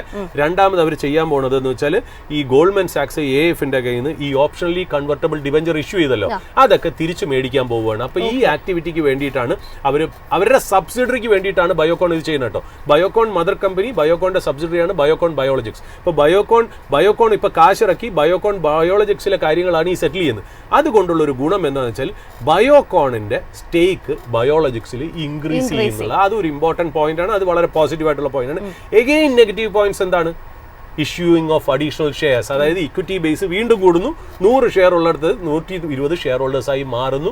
അതൊരു ലോങ്ങർ ടേമിൽ ഈ പറയുന്ന പോലെ ഷെയർ ഹോൾഡർ ഫ്രണ്ട്ലി മൂവ് അല്ല. ബട്ട് ഈവൻ ദെൻ നമ്മളിപ്പോൾ നോക്കുകയാണെങ്കിൽ ശരിക്കും പറഞ്ഞു കഴിഞ്ഞാൽ ഇപ്പോൾ ആയാലും ശരി, ബയോകോൺ ആയാലും ശരി, ഈ ഫണ്ട് ഉപയോഗിച്ചിട്ട് വേണ്ട രീതിയിൽ അത് നന്നായിട്ട് യൂട്ടിലൈസ് ചെയ്ത് നല്ല രീതിയിലുള്ള ഒരു ഓപ്പറേറ്റിംഗ് ലിവറേജ് കൊണ്ടുവന്ന് നല്ല റവന്യൂവും പ്രോഫിറ്റ് മാർജിനും കൊണ്ടുവന്ന് ക്ലാസിക് ആയിട്ട് മാനേജ് ചെയ്ത് പോകുമെന്നുണ്ടെങ്കിൽ ഇത് ഷെയർ ഹോൾഡർ ഫ്രണ്ട്ലി മൂവ് ആയി മാറിയേക്കാം. അതായത് ഇത് അത്രയ്ക്ക് നെഗറ്റീവായിട്ട് നമുക്ക് പറയാൻ ഒക്കില്ല. ബട്ട് ഇവിടുന്ന് മോശമായിട്ടാണ് കമ്പനി കൊണ്ടുപോകണമെങ്കിൽ ഇതൊരു നെഗറ്റീവ് ആക്ടിവിറ്റി ആയിട്ട് മാറാനുള്ള ചാൻസ് ഉണ്ട്. കാര്യം നമ്മളെ സംബന്ധിച്ച് ഷെയർ ഹോൾഡറിന്റെ എണ്ണം കുറയുന്നതാണ് ഏർണിംഗ്സ് പെർ ഷെയർ കൂട്ടുന്നത് എന്നുള്ളത്. അപ്പോൾ നമ്മളെ less number of share holders good for an existing share holder എന്നുള്ളതാണ്. ചിലപ്പോൾ എൻ്റെ ഒരു ട്രഡീഷണൽ ആയിട്ടുള്ള തോട്ട് പ്രോസസ് ആയിരിക്കും ഇതിനൊക്കെ എതിരുന്നത്. മാർക്കറ്റിൽ ഇത് രണ്ടും ഓവർലുക്ക് ചെയ്ത് സ്റ്റോക്സ് ഗ്രീനിൽ ക്ലോസ് ചെയ്തേക്കാം. ഞാനൊരു കൺസർവേറ്റീവ് വാല്യൂ ഇൻവെസ്റ്റർ ആയതുകൊണ്ട് എന്നെ സംബന്ധിച്ച് എപ്പോഴും ഷെയർസ് എന്ന് പറഞ്ഞാൽ നമ്മുടെ ഇരിക്കുന്ന ഏറ്റവും വലിയ അസറ്റാണ്. അത് ഡൈല്യൂട്ട് ചെയ്യരുതെന്ന് വിശ്വസിക്കുന്ന ആളാണ്. അത് ഡൈല്യൂട്ട് ചെയ്ത് ഗ്രോ ചെയ്യേണ്ട കാര്യമില്ല. ആ കമ്പനി സ്വന്തമായിട്ട് ജനറേറ്റ് ചെയ്യുന്ന ക്യാഷിൽ ഈ പറയുന്ന പോലെ എല്ലാ എക്സ്പെൻസും മാറ്റിവെച്ച് ഇന്റേണൽ ആക്രൂവൽസിൽ അത് എക്സ്പാൻഡ് ചെയ്ത് പോകണം എന്നാണ് ആഗ്രഹം എന്നുള്ളത് പറഞ്ഞു വെക്കണം ജാസ്മിൻ. ഏതായാലും നമുക്കിപ്പോൾ മാർക്കറ്റിന്റെ ഒരു ആദ്യത്തെ 45 മിനിറ്റ്സ് പിന്നിടുകയാണ്. അതിന്റെ ലൈവ് അപ്ഡേറ്റിലേക്ക് പോകാം. Good morning Anila. Good morning Jasmine. Anila, നമ്മൾ ഇന്നത്തെ ഒരു മാർക്കറ്റിന്റെ പെർഫോമൻസ് പരിശോധിക്കുകയാണെന്നുണ്ടെങ്കിൽ നിലവിലൊരു ഫ്ലാറ്റ് ടു നെഗറ്റീവ് നോട്ടിലാണ് വ്യാപാരം മുന്നോട്ട് പോകുന്നത്. പക്ഷേ കഴിഞ്ഞ ദിവസത്തെ നമ്മൾ മാർക്കറ്റ് ഒരു പെർഫോമൻസ് പരിശോധിക്കുന്ന സമയത്ത് ഇറാൻ ഇസ്രയേൽ യുദ്ധത്തിന്റെ ഒരു സാഹചര്യത്തിൽ ഒരു ഗ്യാപ്പ് ഡൗൺ ഓപ്പണിംഗ് ആണ് പല അനലിസ്റ്റുകളും പ്രവചിച്ചിരുന്നത്. അതോടൊപ്പം തന്നെ 200-ലധികം പോയിന്റുകളുടെ ഒരു മുന്നേറ്റം രേഖപ്പെടുത്തിക്കൊണ്ട് റെസിലിയന്റ് ആയിട്ടുള്ള ഒരു നേട്ടമാണ് ഇന്നലെ ആ ഒരു ഒഴുക്കിനെതിരെ നീന്തുന്ന ഒരു മാർക്കറ്റിനെയാണ് നമ്മൾ കണ്ടത്. ഇന്നും കാര്യമായിട്ടുള്ള ഒരു ഇടിവുകൾ ഒന്നും തന്നെ നമുക്ക് മാർക്കറ്റിൽ കാണുന്നില്ല. ജിയോ പൊളിറ്റിക്കൽ ടെൻഷൻസ് ഇത്രയധികം ഉണ്ടായിരുന്നിട്ട് പോലും ഇന്ത്യൻ മാർക്കറ്റ് വളരെ സ്ട്രോങ് ആയിട്ട് മുന്നോട്ട് പോകുന്നു എന്ന് തന്നെ നമുക്ക് പറഞ്ഞു വെക്കാൻ സാധിക്കുന്നുണ്ട്. മറ്റ് പ്രധാനപ്പെട്ട എന്തൊക്കെ അപ്ഡേറ്റ്സ് ആണ് ഈ മിനിറ്റിൽ നൽകാനുള്ളത്? ജാസ്മിൻ നേരത്തെ സൂചിപ്പിച്ചതുപോലെ ഇന്നലെ മിക്കവാറും ഏകദേശം ഭൂരിഭാഗം അനലിസ്റ്റുകളും വിശ്വസിച്ചിരുന്നത് ഒരു ഗ്യാപ്പ് ഡൗൺ, അതായത് ഈ ഒരു വീക്ക് പൊതുവേ വിപണിയിൽ ഒരു ചോരപ്പുഴ ഒഴുകും അല്ലെങ്കിൽ ബിയാസിന്റെ കംപ്ലീറ്റ് ആയിട്ട് ആധിപത്യം കാണുമെന്നൊരു പ്രതീക്ഷയായിരുന്നു മുന്നോട്ട് വെച്ചിരുന്നത്. പക്ഷേ ഇത്തരത്തിൽ അതായത് ആഗോളതലത്തിൽ നെഗറ്റീവ് ന്യൂസുകൾ ധാരാളം വരുന്നുണ്ട് എങ്കിൽ പോലും അവിടെ നിന്നൊക്കെ വളരെ റിസൈലന്റ് ആയിട്ട് നിലനിൽക്കാനുള്ള കരുത്ത് ഇന്ത്യൻ മാർക്കറ്റിന് നിലവിലുണ്ട് എന്നതിന്റെ വ്യക്തമായിട്ട് ഇൻഡിക്കേഷൻ ആയിരുന്നു ഇന്നലെ നമ്മൾ കണ്ടിരുന്ന ആ ഒരു ശക്തമായിട്ടൊരു മുന്നേറ്റം. വളരെ സ്ട്രോങ് ആയിട്ടൊരു ക്ലോസിംഗും എന്ന് പറയുന്നത് 24,900 മുകളിൽ ക്ലോസ് ചെയ്യാൻ സാധിക്കുമെന്ന് ഒരുപക്ഷെ ഭൂരിഭാഗം അനലിസ്റ്റുകളും ഇന്നലെ വിശ്വസിച്ചിട്ടുണ്ടായിരുന്നില്ല. പക്ഷേ അവിടെ നിന്നൊക്കെ ആ ഒരു സ്ട്രോങ് ക്ലോസിംഗ് നടത്താനായിട്ട് ഇൻഡെക്സിന് സാധിച്ചിട്ടുണ്ടായിരുന്നു. ഇന്ന് ട്രേഡിംഗ് ആരംഭിച്ചപ്പോൾ പ്രീ മാർക്കറ്റിലടക്കം ഒരുപക്ഷെ 25,000 എന്നൊരു ലെവൽ ഇന്ന് മറികടന്നേക്കാം എന്നൊരു ഇൻഡിക്കേഷൻ നൽകിയിട്ടുണ്ടായിരുന്നു. ഇന്നത്തെ ഒരു ഡേ ഹൈ പരിശോധിക്കുകയാണെങ്കിലും ആദ്യ മിനിറ്റിൽ റിപ്പോർട്ട് ചെയ്തിരുന്ന 24,982, അതായത് 20,000 വളരെ അടുത്തേക്ക് എത്താനും വിപണിക്ക് സാധിച്ചിട്ടുണ്ടായിരുന്നു. എന്നിരുന്നാൽ പോലും അവിടെ ആ ഒരു ലെവലിൽ ഒരു കൺസോൾട്ടേഷൻ റേഞ്ചിലേക്ക് അവിടെ നിന്ന് പിന്നെ ഒരു പ്രോഫിറ്റ് ടേക്കിംഗ് നേരിടുകയും വീണ്ടും ഒരു കൺസോൾട്ടേഷൻ റേഞ്ചിലേക്കുമാണ് ഇന്നിപ്പോൾ വിപണി പ്രധാനമായിട്ടും നീങ്ങിയിരിക്കുന്നത്. നിഫ്റ്റിയെ സംബന്ധിച്ച് പരിശോധിക്കുകയാണെങ്കിലും 24,800 എന്നൊരു ലെവലിൽ തന്നെയാണ് വിപണി നിലനിൽക്കുന്നത് എന്നതാണ് ഏറ്റവും പ്രധാനപ്പെട്ട ഒരു പോസിറ്റീവ് ആയിട്ടുള്ള ഒരു ന്യൂസ് എന്ന് പറയുന്നത്. കാരണം അനലിസ്റ്റുകളുടെയൊക്കെ ഒരു അഭിപ്രായത്തിൽ 24,700 മുതൽ 800 വരെയുള്ള ഒരു റേഞ്ച് എന്ന് പറയുന്നത് ഒരു സ്ട്രോങ് സപ്പോർട്ടായിട്ട് ആക്ട് ചെയ്തേക്കാം. ഈ ഒരു ലെവലിന് മുകളിൽ വിപണിക്ക് നിലനിൽക്കാൻ സാധിക്കുന്നിടത്തോളം കാലം ഒരു പക്ഷേ ബുൾസിന്റെ ഒരു ആക്ടിവിറ്റി ഇൻടാക്റ്റ് ആയിട്ട് അല്ലെങ്കിൽ വിപണിയുടെ ഒരു സ്ട്രക്ചർ ഇൻടാക്റ്റ് ആയിട്ട് തുടരുമെന്നാണ് പലരും പ്രതീക്ഷിച്ചിരിക്കുന്നത്. അത്തരം പരിശോധിക്കുകയാണെങ്കിൽ 45 മിനിറ്റുകൾ പിന്നിടുമ്പോൾ പോലും ഒരു ഇടിവ് രേഖപ്പെടുത്തിയിട്ടും 24,800 എന്നൊരു ലെവൽ സസ്റ്റെയിൻ ചെയ്യാനായിട്ട് ഇൻഡെക്സിന് സാധിക്കുന്നുണ്ട് എന്നുള്ളത് തന്നെയാണ് എടുത്തു പറയേണ്ടുന്നത്. ഒപ്പം ഇന്ന് മറ്റ് സെക്ടേഴ്സ് പരിശോധിക്കുകയാണ് എന്നുണ്ടെങ്കിലും ഇന്നലെ നിഫ്റ്റിയുടെ ആ ഒരു കുതിപ്പിന് വളരെ ശക്തമായിട്ടുള്ള ഒരു പിന്തുണ നൽകിയിരുന്നത് ഇന്ത്യൻ IT സെക്ടറായിരുന്നു. വളരെ ഒരു ഹെവി ആയിട്ടുള്ളൊരു ബൈയിങ് ആയിരുന്നു ഇന്നലെ IT സെക്ടറിൽ കാണാൻ സാധിച്ചത്. ഇന്നും IT സംബന്ധിച്ച് പരിശോധിക്കുമ്പോഴേക്കും ഒരു ഫ്ലാറ്റ് ലോ ടോണിലാണ് നിലനിൽക്കുന്നത്. പക്ഷേ ബട്ട് സ്റ്റിൽ ഒരു നെഗറ്റീവ് ടോണിലേക്ക് പോയിട്ടില്ല. ആദ്യ മിനിറ്റിലൊക്കെ നമുക്ക് വളരെ ശക്തമായിട്ടൊരു ബൈയിങ് ഇൻട്രസ്റ്റ് കടന്നു വന്നിട്ടുണ്ടായിരുന്നു. അവിടെ നിന്നാണ് പിന്നീട് ഒരു നേരിയ തോതിൽ ഒരു പ്രോഫിറ്റ് ടേക്കിംഗ് നേരിട്ടിരിക്കുന്നത്. ബട്ട് സ്റ്റിൽ ഇപ്പോഴും ഒരു 41 പോയിന്റ്സ് അപ്സൈഡ് മൂവ്മെന്റ് ആണ് റിപ്പോർട്ട് ചെയ്തിരിക്കുന്നത്. ഇനി അതിനോടൊപ്പം ഇന്ന് ഏറ്റവും അധികം മുന്നേറ്റം രേഖപ്പെടുത്തിയിരിക്കുന്ന ഒരു സെക്ടർ എന്ന് പറയുന്നത് നിഫ്റ്റിയുടെ റിയൽറ്റി സെക്ടറാണ്. ഏകദേശം 0.5%, കൃത്യമായി പറയുകയാണെങ്കിൽ 0.7% ഒരു മുന്നേറ്റം റിപ്പോർട്ട് ചെയ്യാനായിട്ട് ആദ്യ 45 മിനിറ്റിൽ തന്നെ നിഫ്റ്റിയുടെ റിയൽറ്റി സൂചികയ്ക്ക് സാധിക്കുന്നുണ്ട്. പല ബ്രോക്കറേജുകളുടെയും ഒരു അഭിപ്രായം പരിശോധിക്കുകയാണെന്നുണ്ടെങ്കിൽ ഈ ഒരു 2026 സാമ്പത്തിക വർഷം എന്ന് പറയുന്നത് നിഫ്റ്റി റിയൽറ്റി സൂചികയെ സംബന്ധിച്ചിട്ടൊരു ബൂമിനുള്ള ഒരു സാഹചര്യം നിലനിൽക്കുന്നുണ്ട് എന്നതാണ് ഏറ്റവും പ്രധാനമായിട്ടും പുറത്തു വന്നിരിക്കുന്ന റിപ്പോർട്ടുകൾ എന്ന് പറയുന്നത്. അതിനോടൊപ്പം തന്നെ ഇപ്പോൾ അതിനുള്ള ലേറ്റസ്റ്റ് ആയിട്ട് വന്നിരിക്കുന്ന തെളിവുകളാണ് രാവിലെ നമ്മൾ മാർക്കറ്റ് സ്ക്രീനിൽ സൂചിപ്പിച്ചതുപോലെ തന്നെ ഗോദ്രേജ് പ്രോപ്പർട്ടീസിന്റെ പുതിയ പദ്ധതി വരുന്നു. അതിനോടൊപ്പം തന്നെ DLFന്റെ പുതിയ പദ്ധതികൾ വരുന്നു. ഇതിനൊക്കെ ഒരു റെക്കോർഡ് സെയിൽസിലേക്കാണ് പല കമ്പനികളും ഈ ഒരു 2026 സാമ്പത്തിക വർഷത്തിൽ എയിം ചെയ്തിരിക്കുന്നു എന്നുള്ളത് തന്നെയാണ് ഈ ഒരു മേഖലയുടെ ഏറ്റവും ഓപ്റ്റിമിസ്റ്റിക് ആയിട്ടുള്ളൊരു വ്യൂ ആയിട്ട് പങ്കുവയ്ക്കാനുള്ളത്. ഇനി സ്റ്റോക്കിലേക്ക് വരികയാണെന്നുണ്ടെങ്കിൽ ഇന്ന് പൊതുവെ പരിശോധിക്കുമ്പോഴേക്കും തുടക്കത്തിൽ നമുക്ക് ബുൾസിന്റെ ഒരു ആധിപത്യം കാണാൻ സാധിച്ചിരുന്നു എങ്കിൽ പോലും പിന്നീട് പല ഓഹരികളിലും ഒരു ഇടിവിലേക്ക് നീങ്ങിയിട്ടുണ്ടായിരുന്നു. പക്ഷേ ഒരു സർപ്രൈസിംഗ് ആയിട്ടൊരു മൂവ്മെന്റ് ഇന്ന് ഉണ്ടായിരിക്കുന്നത് ഏഷ്യൻ പെയിന്റ്സിന്റെ ഓഹരികളിലാണ്. ഒരുപക്ഷെ നിഫ്റ്റിയുടെ ഇന്നത്തെ ഒരു പ്രീ മാർക്കറ്റ് പരിശോധിച്ചപ്പോൾ ഏറ്റവും ഒരു വേഴ്സ്റ്റ് പെർഫോമിംഗ് ആയിട്ടായിരുന്നു പ്രൈസ് ഓർഡർ സെറ്റിൽ ചെയ്ത ഒരു ഓഹരിയായിരുന്നു ഏഷ്യൻ പെയിന്റ്സ്. എന്നാൽ ഇന്നിപ്പോൾ ഏഷ്യൻ പെയിന്റ്സിൽ ഒരു 1.33% ഒരു മുന്നേറ്റമാണ് റിപ്പോർട്ട് ചെയ്യപ്പെട്ടിരിക്കുന്നത്. ഏകദേശം ഏറ്റവും ലേറ്റസ്റ്റ് ആയിട്ട് പുറത്തു വന്നിരിക്കുന്ന റിപ്പോർട്ടുകൾ അനുസരിച്ച് പറയുകയാണെങ്കിൽ റിലയൻസ് ഗ്രൂപ്പ് കൂടുതലായിട്ട് ഏഷ്യൻ പെയിന്റ്സിന്റെ ഓഹരികൾ വിറ്റഴിച്ചിരിക്കുന്നു എന്നൊരു വാർത്ത കൂടി ഇതിനോട് ചേർത്ത് വായിക്കുന്നത്. പക്ഷേ ആ ഒരു നെഗറ്റീവ് ന്യൂസിലൂടെ ഒന്നും തന്നെ കാര്യമായിട്ട് ഓഹരികൾ റിയാക്ട് ചെയ്തിട്ടുമില്ല. അതിനോടൊപ്പം ഇന്നലെ മുതൽ മികച്ച മുന്നേറ്റം, ഇന്നലെ എന്നതിനേക്കാൾ ഉപരി കഴിഞ്ഞ ഒരു വീക്ക് മുതൽ മികച്ച മുന്നേറ്റം നടത്തി തുടർച്ചയായിട്ട് സർവകാല ഉയരം തിരുത്തി കുറിച്ചുകൊണ്ട് മുന്നേറുന്ന ഭാരത് ഇലക്ട്രോണിക്സ് ലിമിറ്റഡ് ഇന്നും പുതിയൊരു ഓൾ ടൈം ഹൈ ലെവലിലാണ് ബ്രേക്ക് ചെയ്തിരിക്കുന്നത്. 406.8 ഇപ്പോൾ നിലവിൽ പരിശോധിക്കുകയാണെങ്കിലും 406.25 എന്ന നിലയിൽ ആ ഒരു ഓൾ ടൈം ഹൈക്ക് വളരെ അടുത്ത് നിന്നുകൊണ്ടാണ് ട്രേഡ് ചെയ്തു വരുന്നത്. ഇനി പ്രധാനമായിട്ടും ഇന്നിപ്പോൾ ചില സ്റ്റോക്ക് സ്പെസിഫിക് ആയിട്ടൊരു ന്യൂസിലേക്ക് കടക്കുകയാണെന്നുണ്ടെങ്കിൽ എയ്തർ എനർജി ഇന്നലെ നമ്മൾ ഇതേ ഫോറത്തിൽ സൂചിപ്പിച്ചിട്ടുണ്ടായിരുന്നു. അതായത് ചൈനയിൽ നിന്നും റെയർ എർത്ത് മാഗ്നറ്റ്സിനുള്ള സപ്ലൈയിലേക്ക് ഒരു റെസ്ട്രിക്ഷൻ വരുന്നത് ഏറ്റവും പ്രധാനമായിട്ടും നെഗറ്റീവായിട്ട് ബാധിക്കുക എയ്തർ പോലെയുള്ള EV മേഖലയിലെ പ്ലെയേഴ്സ് ആണ് എന്നാണ്. എന്നാൽ ഇപ്പോൾ HDFC സെക്യൂരിറ്റീസിലെ അനലിസ്റ്റുകളുടെ റിപ്പോർട്ട് പ്രകാരം എയ്തറിനെ സംബന്ധിച്ച് വളരെ റെനോവേറ്റീവ് ആയിട്ടുള്ള വളരെ റവല്യൂഷണറി ആയിട്ടുള്ള പല പദ്ധതികളും എയ്തറിൽ നടക്കുന്നുണ്ട് എന്നാണ് ഇപ്പോൾ HDFC സെക്യൂരിറ്റി അനലിസ്റ്റുകൾ സൂചിപ്പിച്ചിരിക്കുന്നത്. അതുകൊണ്ട് തന്നെ ഈ ഓഹരികൾക്ക് ഒരു ബൈ റേറ്റിംഗ് നൽകുകയും ഇന്നലത്തെ ക്ലോസിംഗിൽ നിന്ന് 30% അപ്സൈഡ് പൊട്ടൻഷ്യലുമാണ് ഓഹരികൾക്ക് കാണുന്നത്. ടാർഗറ്റ് ആയിട്ട് പറഞ്ഞിരിക്കുന്നത് 409 രൂപയാണ്. അതിനോടൊപ്പം തന്നെ ഇതിന്റെ പ്രധാന കാരണങ്ങളിലേക്ക് പരിശോധിക്കുകയാണെങ്കിൽ നിലവിൽ ഈ ഒരു 2 വീലർ മേഖലയിൽ ട്രഡീഷണൽ ആയിട്ടുള്ള ഇപ്പോൾ TVS മോട്ടോർ, ഹീറോ മോട്ടോ കോപ്പുമായിട്ട് കമ്പയർ ചെയ്യുമ്പോഴേക്കും എയ്തർ നേരിടുന്ന പ്രധാനപ്പെട്ട പ്രതിസന്ധികൾ എന്ന് പറയുന്നത് ഒന്ന് അവരുടെ ഒരു ഡീലർഷിപ്പിൽ ഉണ്ടാകുന്ന അല്ലെങ്കിൽ സ്ട്രോങ് നെറ്റ്വർക്ക് ക്രിയേറ്റ് ചെയ്യാനായിട്ട് കമ്പനിക്ക് സമയമെടുക്കുന്നു എന്നുള്ളത് തന്നെയാണ്. അതിനോടൊപ്പം തന്നെ ഒരു സപ്ലൈ റിലേഷൻഷിപ്പും ഒരു ഇനിയും ബെറ്റർ ആകേണ്ടിയിരിക്കുന്നു. ഇത്തരമൊക്കെ കാര്യങ്ങൾ പരിശോധിക്കുമ്പോഴേക്കും മറ്റ് ട്രഡീഷണൽ പ്ലെയേഴ്സിന് ഒരു ഡൊമിനൻസ് ഏതറിന് മേലെയുണ്ട്. പക്ഷേ ആ ഒരു കുറവുകളൊക്കെ പരിഹരിക്കാനായിട്ട് കമ്പനിയുടെ ഭാഗത്ത് നിന്നും വളരെ കൃത്യമായിട്ടുള്ള നടപടികൾ എടുക്കുന്നുണ്ട് എന്ന് കൂടിയാണ് സൂചിപ്പിച്ചിരിക്കുന്നത്. അതിനോടൊപ്പം ഒരു ക്യാഷ് ഫ്ലോ ഒരു free flag cash flow ensure ചെയ്യാനും കമ്പനി പ്രതിസന്ധികൾ നേരിടുന്നുണ്ട് എന്നായിരുന്നു സൂചിപ്പിച്ചിട്ടുണ്ടായത്. അത്തരം ഡ്രോബാക്സ് ഒക്കെ വീണ്ടും അതിൽ നിന്നൊക്കെ കരകയറാനായിട്ട് കമ്പനി ശ്രമിക്കുന്നുണ്ട് എന്നാണ് സൂചിപ്പിച്ചിരിക്കുന്നത്. ഇനി അതിൽ ഏറ്റവും എടുത്തു പറയേണ്ടുന്ന ഒരു നിരീക്ഷണം നടത്തിയിരിക്കുന്നത് എയ്തറിന്റെ ഭാഗത്തു നിന്നും, അതായത് ഒരു EVയെ സംബന്ധിച്ചിട്ട് അവരുടെ മോട്ടറിൽ ഏറ്റവും പ്രധാനമായിട്ടും യൂസ് ചെയ്യുന്നത് റെയർ എർത്ത് മാഗ്നറ്റ്സ് ആണ്. ആ ഒരു rare earth magnets free motors വികസിപ്പിക്കാനുള്ള പദ്ധതികൾ എയ്തറിന്റെ ഭാഗത്തു നിന്ന് അതിനാവശ്യമായിട്ടുള്ള റിസർച്ച് ആക്ടിവിറ്റീസ് നടക്കുന്നുണ്ട് എന്നാണ് സൂചിപ്പിച്ചിരിക്കുന്നത്. അത്തരം ഒരു നടപടി ഒരു പക്ഷേ ഒരു സക്സസ്ഫുള്ളിലേക്ക് എത്തിക്കഴിഞ്ഞാൽ നിലവിൽ ഇന്ത്യയുടെ ഓട്ടോ മേഖലയിൽ വലിയ തോതിൽ വിപ്ലവം സൃഷ്ടിക്കാനായിട്ട് എയ്തറിന് സാധിക്കും എന്ന് തന്നെയാണ് സൂചിപ്പിക്കുന്നത്. എയ്തറിന് മാത്രമല്ല ഓട്ടോ മേഖലയിൽ അടക്കം ഈ ഒരു ഇവിയും അതിനോടൊപ്പം തന്നെ മറ്റ് IC മോട്ടോഴ്സും ഒക്കെ പരിശോധിക്കുമ്പോഴേക്കും റെയർ എർത്ത് മാഗ്നറ്റ്സിലുള്ള ഡിപ്പെൻഡൻസ് കുറച്ചു കൊണ്ടുവരാനുള്ള നടപടികളാണ് പുരോഗമിച്ചുകൊണ്ടിരിക്കുന്നത്. അതിന് വളരെ സ്ട്രിക്റ്റ് ആയിട്ടുള്ള റിസർച്ച് ആക്ടിവിറ്റീസ് ആണ് എയ്തറിന്റെ ഭാഗത്തുനിന്ന് ഉണ്ടാകുന്നതെന്നാണ് സൂചിപ്പിച്ചിരിക്കുന്നത്. ഇതിൻ്റെയൊക്കെ ഒരു അടിസ്ഥാനത്തിലാണ് ഈ ഓഹരികൾക്ക് ഇപ്പോൾ നിലവിൽ ഒരു ബൈ റേറ്റിംഗ് നൽകിയിരിക്കുന്നത്. എയ്തറിനെ സംബന്ധിച്ച് പരിശോധിക്കുകയാണെങ്കിൽ ഇന്നലെ ലാസ്റ്റ് ക്ലോസിങ്ങിന് മുമ്പ് വളരെ ശക്തമായിട്ടൊരു ഇടിവ് റിപ്പോർട്ട് ചെയ്തിട്ടുണ്ടായിരുന്നു. പക്ഷേ ഇന്നിപ്പോൾ പരിശോധിക്കുകയാണെന്നുണ്ടെങ്കിൽ തീർച്ചയായിട്ടും ഒരു പോസിറ്റീവ് ടോൺ, ഒരു ഫ്ലാറ്റ് പോസിറ്റീവ് ടോൺ നിലനിർത്താനായിട്ട് എയ്തർ ഓഹരികൾക്ക് സാധിക്കുന്നുണ്ട്. ജാസ്മിൻ, ഇതൊക്കെയാണ് ഈ നിമിഷങ്ങളിലെ പ്രധാനപ്പെട്ട അപ്ഡേറ്റ്സ്.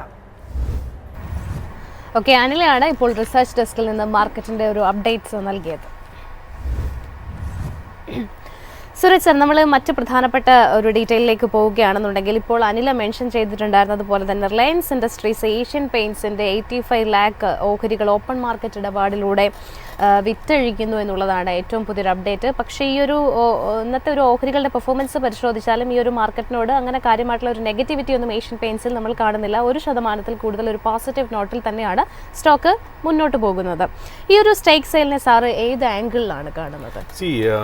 ജാസ്മിൻ, അതിനകത്ത് ഏഷ്യൻ പെയിൻറ്റ്സ് നമ്മൾ കഴിഞ്ഞ ആഴ്ച റിപ്പോർട്ട് ചെയ്തിരുന്നു റിലയൻസിന്റെ ഒരു സെല്ലിംഗ്. ഇപ്പോൾ ഈ റിലയൻസ് ഏതാണ്ട് 1876 അല്ലെ 1876 കോടിക്കുള്ള ഒരു സെല്ലിംഗ് വീണ്ടും ചെയ്യുന്നു. അതായത് നമുക്ക് മനസ്സിലാവുന്ന വെച്ചാൽ റിലയൻസ് അതിന്റെ സ്റ്റേക്ക് നന്നായിട്ട് കുറയ്ക്കുന്നു എന്നുള്ളതാണ്. ബട്ട് ഈക്വലന്റ്ലി നമ്മൾ മനസ്സിലാക്കേണ്ട കാര്യം വെച്ചാൽ ICC പ്രൊഡൻഷ്യൽ മ്യൂച്വൽ ഫണ്ടാണ് അത് അബ്സോർബ് ചെയ്തുകൊണ്ട് കംപ്ലീറ്റ് പോയി എന്നുള്ളതാണ്. കഴിഞ്ഞ പ്രാവശ്യം എനിക്ക് തോന്നുന്നു SBI ആണ് അത് അബ്സോർബ് ചെയ്തതെന്ന് തോന്നുന്നുണ്ട്. അപ്പോൾ ഈ പറയുന്ന പോലെ റിലയൻസ് മാറിയിട്ട് അതിന്റെ സ്ഥാനത്ത് വേറൊരു ഷെയർ ഹോൾഡർ വരുന്നു എന്നുള്ളതേ മാത്രമേ ഉള്ളൂ. കാര്യം വെച്ചാൽ ഏഷ്യൻ പെയിൻറ്റ്സിനെ സംബന്ധിച്ചിടത്തോളം ഇപ്പോൾ ഒരു ചലഞ്ചിങ് ആയിട്ടുള്ള ഒരു എൻവയറമെന്റ് ഒന്നെന്ന് പറഞ്ഞാൽ ഇതിപ്പോൾ ക്രൂഡ് എന്ന് പറയുന്നത് വലിയൊരു ഇൻപുട്ടാണ് പെയിന്റ് കമ്പനിയെ സംബന്ധിച്ചിടത്തോളം. ഒന്നാമത്തെ കാര്യം. രണ്ടാമത്തെ കാര്യം, Asian Paints is facing huge competition from Birla Opus, Aditya Birla, ഗ്രാസിമിന്റെ ബിർള ഓപ്പസ് ആയിട്ടും ഈ പറയുന്ന പോലെ എന്താണ് നമ്മുടെ JSW അതിനകത്ത് ഇറങ്ങിയത്. കാരണം മാർക്കറ്റ് ഷെയർ, കാര്യം പുതിയതായിട്ട് ഒരാൾ വന്ന് ഒരു മാർക്കറ്റിൽ ഇറങ്ങുമ്പോഴേ അവർ 10 പെയിന്റ് വിറ്റാൽ പോലും മാർക്കറ്റ് ഷെയർ പോകും ഏഷ്യൻ പെയിന്റ്സിന്. കാര്യം വെച്ചാൽ ന്യൂ എൻട്രന്റിനെ സംബന്ധിച്ച് നഷ്ടപ്പെടാനൊന്നുമില്ലല്ലോ. അവർ ഒരു പീസ് സെല് ചെയ്താൽ പോലും മറ്റവരുടെ മാർക്കറ്റ് ഷെയറിനെ എഫക്ട് ചെയ്യുന്നതാണ്. അപ്പോൾ അത് വളരെ നോർമൽ ആയിട്ടുള്ള ബട്ട് ഇമ്പോർട്ടൻ്റ് ആയിട്ടുള്ള കാര്യം മാർക്കറ്റിൽ. അതിൻ്റെ ഞാൻ ആക്ച്വലി കണ്ട ഒരു രസകരമായ കാര്യം എന്നറിയോ, അതായത് ഞാനിപ്പോൾ ഈ ഏഷ്യൻ പെയിന്റ്സ് സെല് ചെയ്ത കാരണം ഞാൻ വീക്കെൻഡിൽ ജസ്റ്റ് ഒരു കണക്ക് നോക്കി. അതായത് ഈ ബിർള ഓപ്പസ് ആണ് ഇപ്പോൾ ഏറ്റവും കൂടുതൽ മാർക്കറ്റ് ഷെയർ പിടിച്ചേക്കണം. JSW സിറ്റിയിലേക്കാളും ബിർള ഓപ്പസ്, അതായത് ഗ്രാസിമിന്റെ ബിർള ഓപ്പസ് ആണ് പോയത്. എനിക്ക് തോന്നുന്നു 2021 ജാനുവരിയിലാണെന്ന് തോന്നുന്നു ഗ്രാസിമിന്റെ ബോർഡ് 5000 കോടി ഈ ബിർള ഓപ്പസ് പെയിന്റ് ഡെവലപ്പ് ചെയ്ത് മുന്നോട്ട് പോകാനായിട്ട് കൊടുത്തേക്കുന്നതെന്ന് വെച്ചാൽ. ഇപ്പൊ നമ്മൾ നോക്കുകയാണെങ്കിൽ ഈ ബിർള ഓപ്പസിന്റെ മാർക്കറ്റ് ക്യാപ്പ് ഉണ്ടല്ലോ, ഈ അതായത് പെയിന്റ് കമ്പനീസിന്റെ ഒക്കെ മാർക്കറ്റ് ക്യാപ്പ് താഴേക്ക് വന്നു. കോവിഡ് കഴിഞ്ഞിട്ട് ഏഷ്യൻ പെയിന്റ്സ് വലുതായിട്ടൊന്നും പെർഫോം ചെയ്തിട്ടില്ല. അപ്പൊ നമ്മൾ ബേസിക്കലി പെർഫോമൻസ് ഉള്ള അല്ലെങ്കിൽ വലിയ ലാർജ് കമ്പനീസ് ആയിട്ട് പറയുന്ന പെയിന്റ് കമ്പനികൾ എന്ന് പറഞ്ഞാൽ ഒന്ന് ഏഷ്യൻ പെയിന്റ്സ്, രണ്ടാമത് ബർജർ, മൂന്നാമത്തെ കൻസായി നെറോലാക്ക്, നാലാമത്തെ അക്സോ നോബൽ അല്ലെ. ഈ 4 കമ്പനീസിന്റെ ലോസ് ഓഫ് മാർക്കറ്റ് ക്യാപ്പ്, അതായത് മാർക്കറ്റ് ക്യാപ്പ് എത്രയാണോ അവർക്ക് നഷ്ടപ്പെട്ടത്, is equivalent to what Grasim gained എന്നുള്ളത്.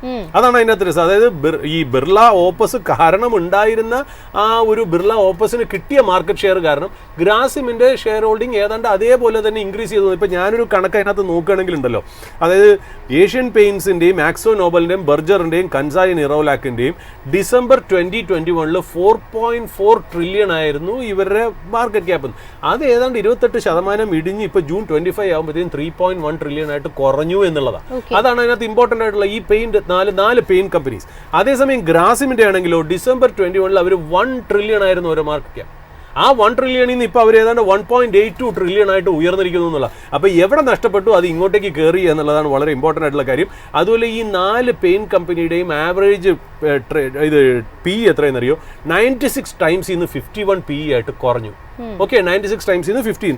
ഗ്രാസിമിനെ സംബന്ധിച്ച് 17.5 ടൈംസ് PEയിൽ നിന്ന് 46 PE ആയിട്ട് ഉയർന്നു എന്നുള്ള. അതായത് മാർക്കറ്റിൽ ആ 4 paint company Asian Paints, Akzo Nobel, Kansai Nerolac, ബർജറിനെ ഡീറേറ്റ് ചെയ്യിപ്പിച്ചപ്പോൾ ഗ്രാസിമിനെ റീറേറ്റ് ചെയ്യിപ്പിച്ചു എന്നുള്ളത് വളരെ ഇമ്പോർട്ടൻ്റ് ആയിട്ടുള്ള ഒരു കാര്യം തന്നെയാണ്. അപ്പോൾ ഈ പറയുന്ന പോലെ ഈ whatever Asian Paints lost or other 4 companies lost, it has been a gain for Grasim എന്നുള്ളത് പറഞ്ഞു വെക്കേണ്ടി. പിന്നെ ഒരു കാര്യം കൂടെ ജസ്റ്റ് ഒന്ന് മെൻഷൻ ചെയ്യണമെന്നുള്ളൂ, നമ്മൾ ടെക്നിക്കലായിട്ട് അറിയേണ്ടതായിട്ട് പ്രദീപ് ലൈനിൽ വെയിറ്റിംഗ് ആണെന്ന് അറിയാം.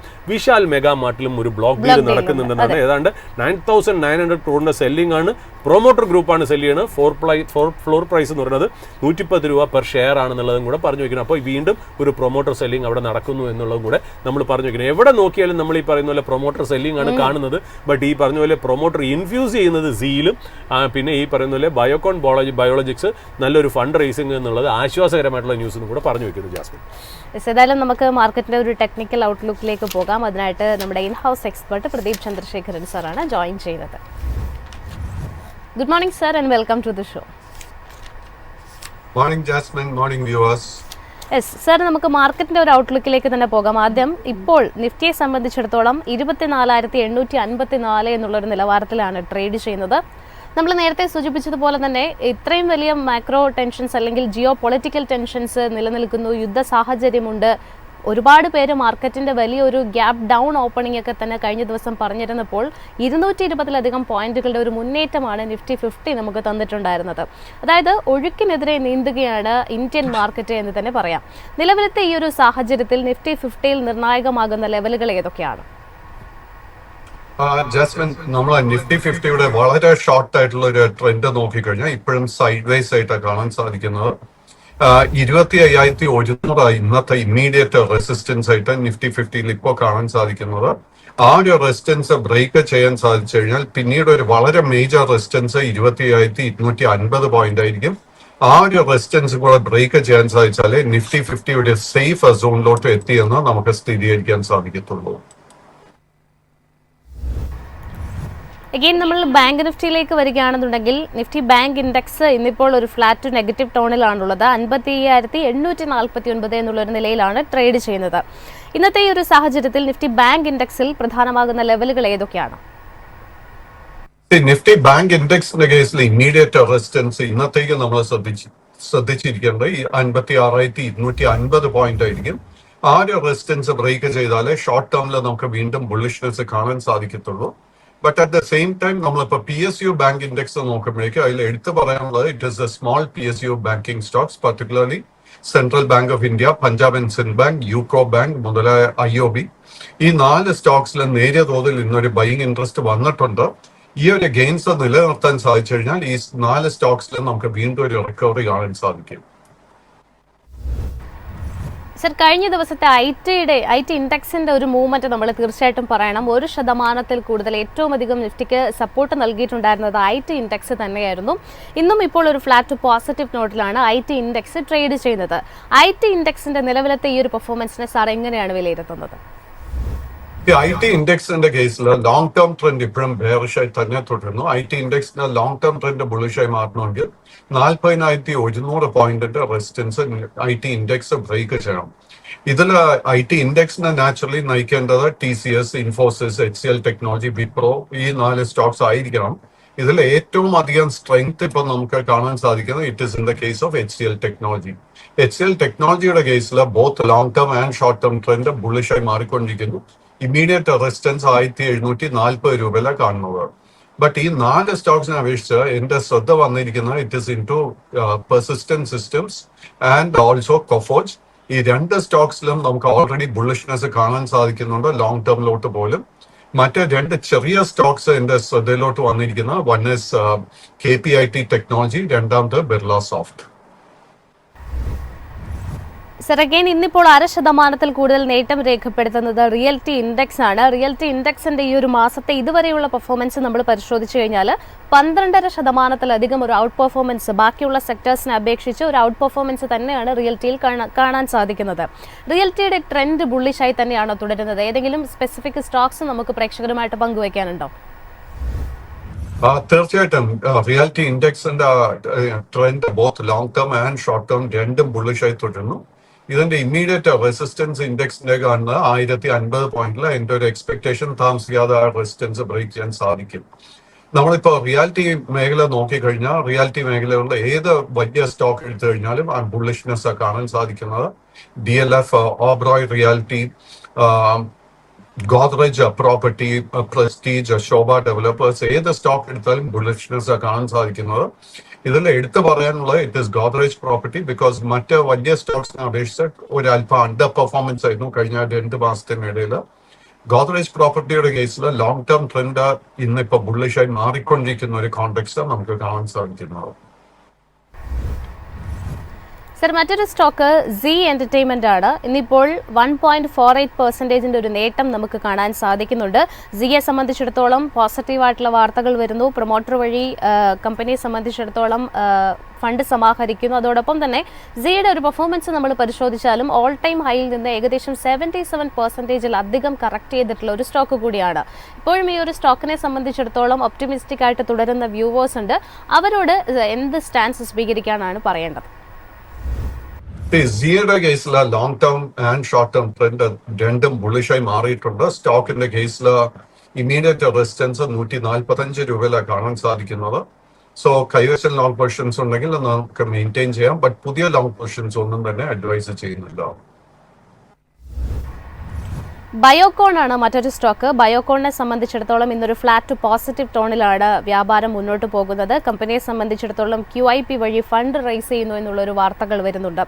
ബയോകോണിൽ സാറിന്റെ ഒരു ടേക്ക് എങ്ങനെയാണ്? ബയോകോണിന്റെ കേസിൽ നമ്മൾ കഴിഞ്ഞ 4-5 മാസത്തെ ട്രേഡിംഗ് പാറ്റേൺ നോക്കിക്കഴിഞ്ഞാൽ ഒരു സൈഡ് വേസ് മൂവ്മെന്റ് കാണാൻ സാധിക്കുന്നത്. ഇതിൽ കാര്യമായിട്ടൊരു അപ്സൈഡ് പൊട്ടൻഷ്യലോ അല്ലെങ്കിൽ ഒരു ശക്തമായിട്ടൊരു buying momentum at the moment ഈ സ്റ്റോക്കിൽ കാണാൻ സാധിക്കുന്നില്ല. ഇതിന്റെ ഇമ്മീഡിയറ്റ് റെസിസ്റ്റൻസ് 370, അത് ബ്രേക്ക് ചെയ്യാൻ സാധിച്ചാൽ 400 രൂപയിലോ കാണുന്നത്. 400 റെസിസ്റ്റൻസ് ബ്രേക്ക് ചെയ്താലേ ശക്തമായിട്ടൊരു അപ്വേർഡ് മൂവ്മെന്റ് ഈ സ്റ്റോക്കിൽ കാണാൻ സാധിക്കത്തുള്ളൂ. സർ, മറ്റൊരു സ്റ്റോക്ക് തൻല പ്ലാറ്റ്ഫോംസ് ആണ്. ഇന്ന് 4.5% കൂടുതലാണ് തൻല പ്ലാറ്റ്ഫോമിന്റെ ഒരു മുന്നേറ്റം എന്ന് പറയുന്നത്. 688 രൂപ എന്നുള്ളൊരു നിലവാരത്തിൽ ട്രേഡ് ചെയ്യുന്നു.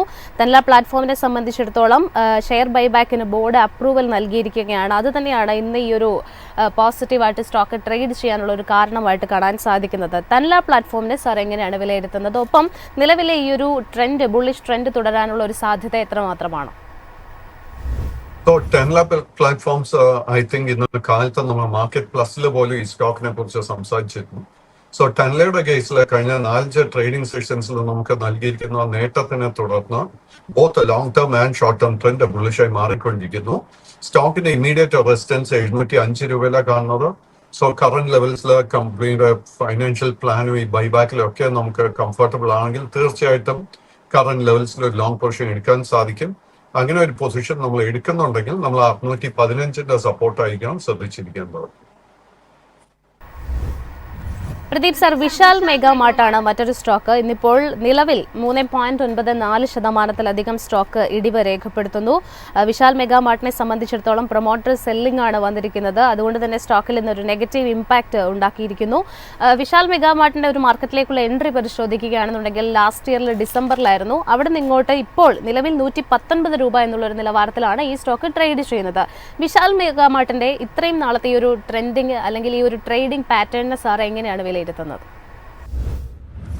മറ്റ് IPO സ്റ്റോക്സിനെ അപേക്ഷിച്ച് വിശാൽ മെഗാമാർട്ട് ആക്ച്വലി ഇൻവെസ്റ്റേഴ്സിന് ലിസ്റ്റിംഗിന് ശേഷം നേട്ടമാണ് നൽകിയിരിക്കുന്നത്. ബട്ട് ഈ സ്റ്റോക്കിന് വളരെ സ്ട്രോങ് ഒരു റെസിസ്റ്റൻസ് 135 രൂപയിൽ കാണുന്നുണ്ട്. 10 ദിവസം മുൻപ് ആ ലെവൽ എത്തിയതിനു ശേഷമായിരുന്നു ഈ സ്റ്റോക്കിൽ നമുക്ക് പ്രോഫിറ്റ് ടേക്കിംഗ് കാണാൻ സാധിച്ചത്. This is A small cap stock and ഈ കമ്പനിയുടെ ഫൈനാൻഷ്യൽസിൽ കംഫർട്ടബിൾ ആണെങ്കിൽ മാത്രം കറന്റ് ലെവൽസിൽ ലോങ് പൊസിഷൻ ബിൽഡപ്പ് ചെയ്യാൻ ശ്രമിക്കാം. അങ്ങനെ ഒരു പൊസിഷൻ എടുക്കാൻ ആഗ്രഹിക്കുന്നുണ്ടെങ്കിൽ 118 നമ്മൾ സപ്പോർട്ട് മെയിൻറ്റെയിൻ ചെയ്യേണ്ടത്.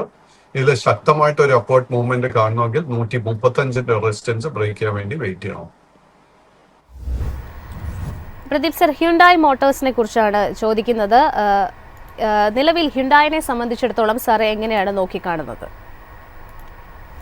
ഹ്യുണ്ടായുടെ കേസിൽ long term trend and short term trend രണ്ടും ബുള്ളിഷായി തുടരുന്നു. ബട്ട് ഈ സ്റ്റോക്കിന് 1980, 1990 ഈ റേഞ്ചിൽ വളരെ സ്ട്രോങ് റെസിസ്റ്റൻസ് കാണാൻ സാധിക്കുന്നുണ്ട്. സോ ഈ ഒരു റെസിസ്റ്റൻസ് ക്രോസ് ചെയ്യാൻ സാധിച്ചാൽ മാത്രമേ നമുക്ക് പുതിയ ലോങ് പൊസിഷൻസ് എടുക്കാൻ സാധിക്കത്തുള്ളൂ. കൈവശം ഓൺലി ലോങ് പൊസിഷൻസ് ഉണ്ടെങ്കിൽ 1870 സപ്പോർട്ട് നമ്മൾ ശ്രദ്ധിച്ചിരിക്കണം. കഴിഞ്ഞ കുറേ കോൺസിക്യൂട്ടീവ് സെഷനുകളിലെ ട്രേഡിംഗ് പരിശോധിക്കുമ്പോൾ ഭാരത് ഇലക്ട്രോണിക്സിന്റെ സ്റ്റോക്കിനെ സംബന്ധിച്ചിടത്തോളം നിലവിലും ആ ഒരു നേട്ടം കാണുന്നുണ്ട്. 407 രൂപ എന്നുള്ളൊരു നിലവാരത്തിലാണ് BELന്റെ സ്റ്റോക്ക് ട്രേഡ് ചെയ്യുന്നത്. BELൽ ഇനി നമ്മൾ വാച്ച് ചെയ്തിരിക്കേണ്ട ലെവൽസ് ഏതൊക്കെയാണ്?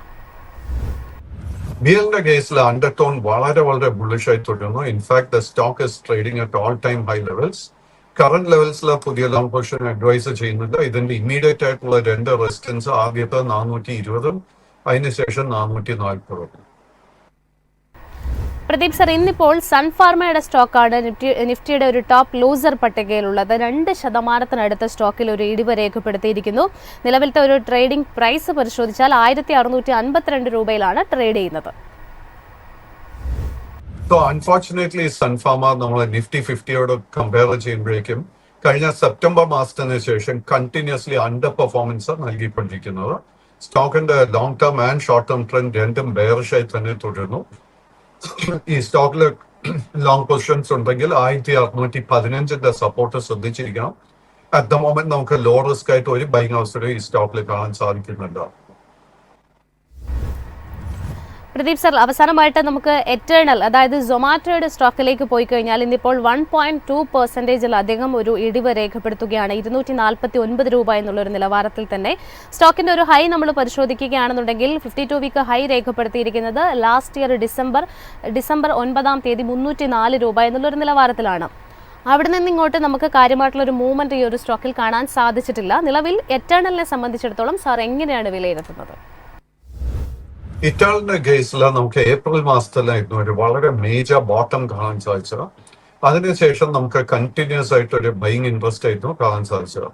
കഴിഞ്ഞ ആഴ്ച ഈ സ്റ്റോക്ക് ഒരു 262 രൂപ എത്തിയതിനു ശേഷം നമുക്ക് ഈ സ്റ്റോക്കിൽ നേരിയ ഒരു പ്രോഫിറ്റ് ടേക്കിംഗ് കാണാൻ സാധിക്കുന്നുണ്ട്. അതിനെ തുടർന്ന് വെരി വെരി ഷോർട്ട് ടേം നോക്കുമ്പോഴേക്കും നമുക്ക് ബെയറിഷ്നെസ് കാണാൻ സാധിക്കുന്നത്. കൈവശം ഓൾറെഡി ലോങ് പൊസിഷൻ ഉണ്ടെങ്കിൽ 235 സ്റ്റോക്ക് മെയിൻറ്റെയിൻ ചെയ്യുക. പുതിയ ലോങ് പൊസിഷൻ എടുക്കാൻ സാധിക്കണമെങ്കിൽ സ്റ്റോക്ക് 260 രൂപയുടെ റെസിസ്റ്റൻസ് ബ്രേക്ക് ചെയ്യാൻ വേണ്ടി വെയിറ്റ് ചെയ്യുക. 260 മുകളിൽ ക്ലോസ് ചെയ്യാൻ സാധിച്ചു കഴിഞ്ഞാൽ ഈ സ്റ്റോക്കിൽ വലിയൊരു മുന്നേറ്റം നമുക്ക് ഷോർട്ട് ടേമിൽ തന്നെ പ്രതീക്ഷിക്കാം. Thank you so much Pradeep sir. ഏതായാലും ഒരുപാട് സ്റ്റോക്കുകളുടെയും മാർക്കറ്റിന്റെ ഒരു ഔട്ട്ലുക്കും ഒക്കെ തന്നെ അദ്ദേഹം ഷെയർ ചെയ്തിട്ടുണ്ടായിരുന്നു. സുരജ് സാർ, നമുക്കിനി സ്പോട്ട്ലൈറ്റ് സ്റ്റോക്കിന്റെ ഒരു ടൈമാണ്. ജാസ്മിൻ, ഈ സ്പോട്ട്ലൈറ്റ് സ്റ്റോക്കിൽ ഞാൻ ഉൾപ്പെടുത്തിയത് ഒരു ഹാബിറ്റിന് വേണ്ടിയിട്ടാണ് കേട്ടോ. അതല്ലാതെ നമ്മൾ ഈ പറയുന്ന പോലെ എന്താ പറയുക, ഒരു സ്റ്റോക്ക് ഐഡിയ ആയിട്ട് കണക്കാക്കരുത്. നമ്മളെപ്പോഴും ഒരു ഡിസ്ക്ലൈമർ നമ്മൾ കൊടുക്കാറുണ്ടല്ലോ നമ്മുടെ സ്പോട്ട്ലൈറ്റ് സ്റ്റോക്ക്. അതായത് ഞാനിപ്പോൾ ഈ വീക്കെൻഡിൽ ഞാൻ സൂപ്പർ മാർക്കറ്റിൽ ഞാനും വൈഫുമായിട്ട് പോകുമ്പോൾ നമ്മളിപ്പോൾ നോക്കുന്ന കാര്യം എന്താ, ഇപ്പോൾ മാർക്കറ്റിലെ ടെയിൽ വിൻഡ് എന്താണ്, നമുക്ക് ഈ പറയുന്ന പോലെ മുന്നോട്ടേക്ക് പോകുമ്പോൾ ഇൻകം ടാക്സ് കട്ട് വരുന്നു 12 ലക്ഷത്തിൻ്റെ. അപ്പോൾ ഒരുപാട് കൺസംഷൻ ഡ്രൈവ് ചെയ്യാനുള്ള ചാൻസ് ഉണ്ട്, അല്ലെങ്കിൽ ഇൻട്രസ്റ്റ് റേറ്റ് കുറയുന്നു. ഇതൊക്കെ പോയിന്റ് ഔട്ട് ചെയ്യുന്നത് ഈ പറയുന്ന പോലെ കൺസംഷൻ ഭയങ്കരമായിട്ട് കയറുന്നു. FMCG പ്രോഡക്റ്റ്, കൺസ്യൂമർ ഡ്യൂറബിൾസ്, അല്ലെങ്കിൽ ഇൻവെസ്റ്റ്മെന്റ് പ്രോഡക്ട്സ് ആയിട്ടുള്ള ബാങ്ക്, പാസഞ്ചർ കാർസ്, ഇതൊക്കെ നല്ല രീതിയിൽ ഇനി അങ്ങോട്ട് പെർഫോം ചെയ്ത് സെയിൽസ് നടക്കണം എന്നാണ് നമ്മൾ വിശ്വസിക്കുന്നത്. അപ്പോൾ നമ്മളൊരു സൂപ്പർ മാർക്കറ്റിൽ കയറുമ്പോൾ നമുക്കറിയാലോ, Hindustan Unilever, ITC, Britannia, Nestle, ഇങ്ങനത്തെ സാധനങ്ങളാണ് കംപ്ലീറ്റ്. ഇത് നമ്മുടെ അവിടെ ആ സൂപ്പർ മാർക്കറ്റിൽ ഇരിക്കുന്ന ഷെൽഫിലുള്ള എല്ലാ സാധനവും സ്റ്റോക്കാണ് എന്നുള്ളതാണ് നമുക്ക് മനസ്സിലായി. അപ്പം നമ്മൾ എന്തായാലും ഈ സ്റ്റോക്കൊക്കെ ഓൾറെഡി പോപ്പുലറാണ് അല്ലേ, അല്ലെങ്കിൽ നല്ല നല്ല വാല്യുവേഷനിലാണ് ട്രേഡ് ചെയ്യണേ.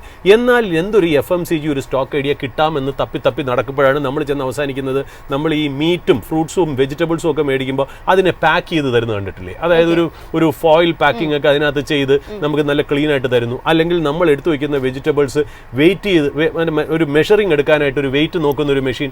ഇതൊക്കെ നോക്കി ഞാൻ നോക്കുമ്പോൾ അത് ടോഡ്ലർ, എന്താ അതിൻ്റെ പേര്, മെറ്റ്ലർ ടൊളേഡോ എന്ന് പറയുന്ന ഒരു കമ്പനിയാണ് ഇത് ഉണ്ടാക്കുന്നത്. അപ്പോൾ ഞാൻ നോക്കിയപ്പോൾ അത് ഇന്ത്യയിൽ ലിസ്റ്റഡ് അല്ല എന്നുള്ള.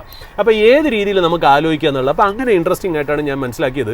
ഇന്ന് നിങ്ങളിപ്പോൾ അടുത്ത കാലത്ത് ഈ FMCG പ്രോഡക്ട്സ്, അതായത് നമ്മുടെ ഇപ്പോൾ ഈ പറയുന്ന പോലെ എന്താ നമ്മൾ ഈ ഒരു സൂപ്പർ മാർക്കറ്റ് ഇരിക്കുന്ന എന്ത് സാധനമാണെങ്കിലും ശരി, അതായത് ഒരു പാക്കേജ്ഡ് ഫുഡ്സ് ആണെങ്കിലും ശരി, അല്ലെങ്കിൽ എന്തെങ്കിലും സോഫ്റ്റ് ഡ്രിങ്ക്സ് ആണെങ്കിലും ശരി, മിൽക്ക് ആണെങ്കിലും ശരി, അല്ലെങ്കിൽ ഒരു പറയുന്ന പോലെ മെഡിസിൻസ് ആണെങ്കിലും ശരി, എനി ബെവറേജസ്, എനി സ്നാക്സ്, നമ്മൾ എന്ത് പ്രോഡക്റ്റ് എടുക്കുകയാണെങ്കിൽ, ഈവൻ ബുക്സ്, സ്റ്റേഷനറി എടുക്കുകയാണെങ്കിൽ പോലും അതിനകത്ത് നിങ്ങളൊരു ബാർ കോഡിംഗ് ഉണ്ടാവും അല്ലേ?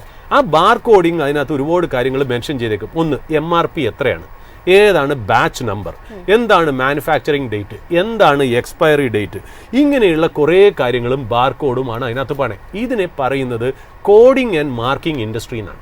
ഈ കോഡിംഗ് ആൻഡ് മാർക്കിംഗ് ഇൻഡസ്ട്രി എന്ന് പറയുന്നത് ഏതാണ്ട് 2025 ഇപ്പോൾ ഏതാണ്ട് എനിക്ക് തോന്നുന്നു ഒരു 1 ബില്യൺ ഓപ്പർച്യൂണിറ്റിയാണ് ഇന്ത്യൻ മാർക്കറ്റിൽ.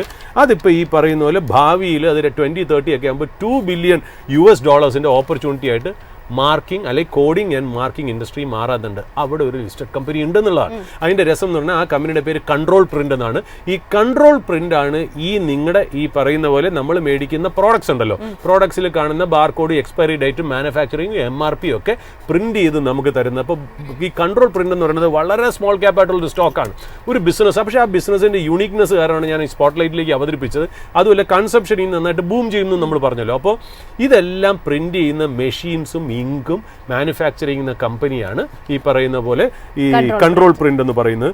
നിങ്ങൾ എന്തെടുത്താലും ശരി, അതായത് ഇത് ശരിക്കും പറഞ്ഞൊരു B2B ബിസിനസ് ആണ് കേട്ടോ. അതായത് ഇത് ഈ പ്രോഡക്ട്സ് ഉണ്ടാക്കുന്ന ഫാക്ടറിക്ക് അല്ലെങ്കിൽ ആ മാനുഫാക്ചറിനാണ് ഇവർ ഇതിന്റെ പ്രിന്ററും മെഷീൻസും ഒക്കെ കൊടുക്കുന്നത് എന്നുള്ള. അപ്പോൾ ഇവരെ സംബന്ധിച്ച് ഈ പറയുന്ന പോലെ ഈ മെഷീൻസ് ഇവർക്ക് വിൽക്കുമ്പോൾ വൺ ടൈം സെയിൽസേ ആവുള്ളൂ. ബട്ട് ഇങ്ക് എപ്പോഴും കൊടുത്തുകൊണ്ടിരിക്കുമ്പോൾ കണ്ടിന്യൂസ് ആയിട്ട് ഇത് വന്നുകൊണ്ടിരിക്കും എന്നുള്ള.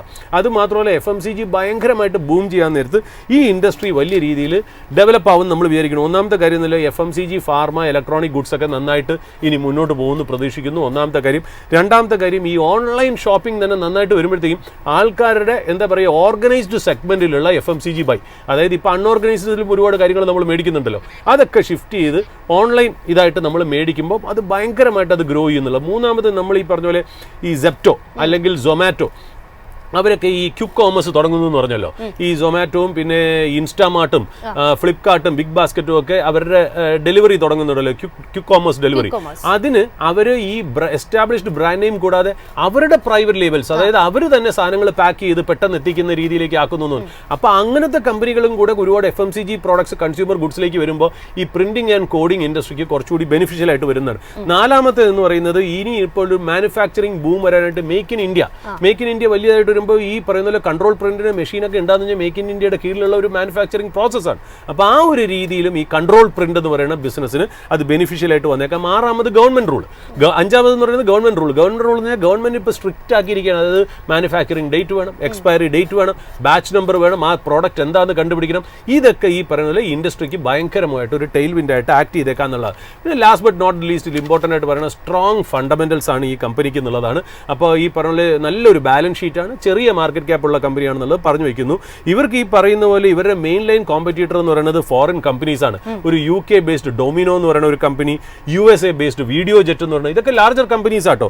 ഫ്രാൻസ് ബേസ്ഡ് മാർക്കം ഇമേജ്, IMAJE എന്നാണ് അതിനെ സ്പെൽ ചെയ്യുന്നത്. ഇങ്ങനത്തെ കമ്പനികൾ അവിടെ ഇന്റർനാഷണൽ പ്ലെയേഴ്സ് ആണ് ഇവരുടെ കോമ്പറ്റീറ്റേഴ്സ് ആയിട്ട് വരുന്നത്. Lesser number of smaller players ഉണ്ട്, അതായത് ഇന്ത്യൻ മാർക്കറ്റിൽ തന്നെ ഉള്ളത്.